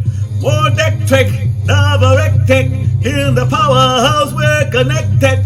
Truth in the Torah is where it is, that's right. And whether you like it or not, I just don't give a damn, cause in this thing the end is gonna be for sure. It's got a time before this zombie got to score. This ain't no lie, we about to fly, cause with the truth there's nothing that can be denied. Here's the CBDC man is hooking you up to the Alefbet, to the powerhouse, with your email. The CBDC man, he's gonna hook you up, cause that's what Word Trick, Tech, in the Alefbet we're connected. Word Trick, Tech, to no one else I'm genuflecting. Word Trick, Tech, to the powerhouse I'm connected. And then I want to get your power back, cause you will find it there. The powerhouse not scared, you won't be silenced. Nobody can touch what you will find it there. Gets to cut the masking back of lies. The righteous know the cries, cause the CBDC man is gonna hook you up to the powerhouse. Leave the power show, ride the mule around.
Put your money where your mouth is.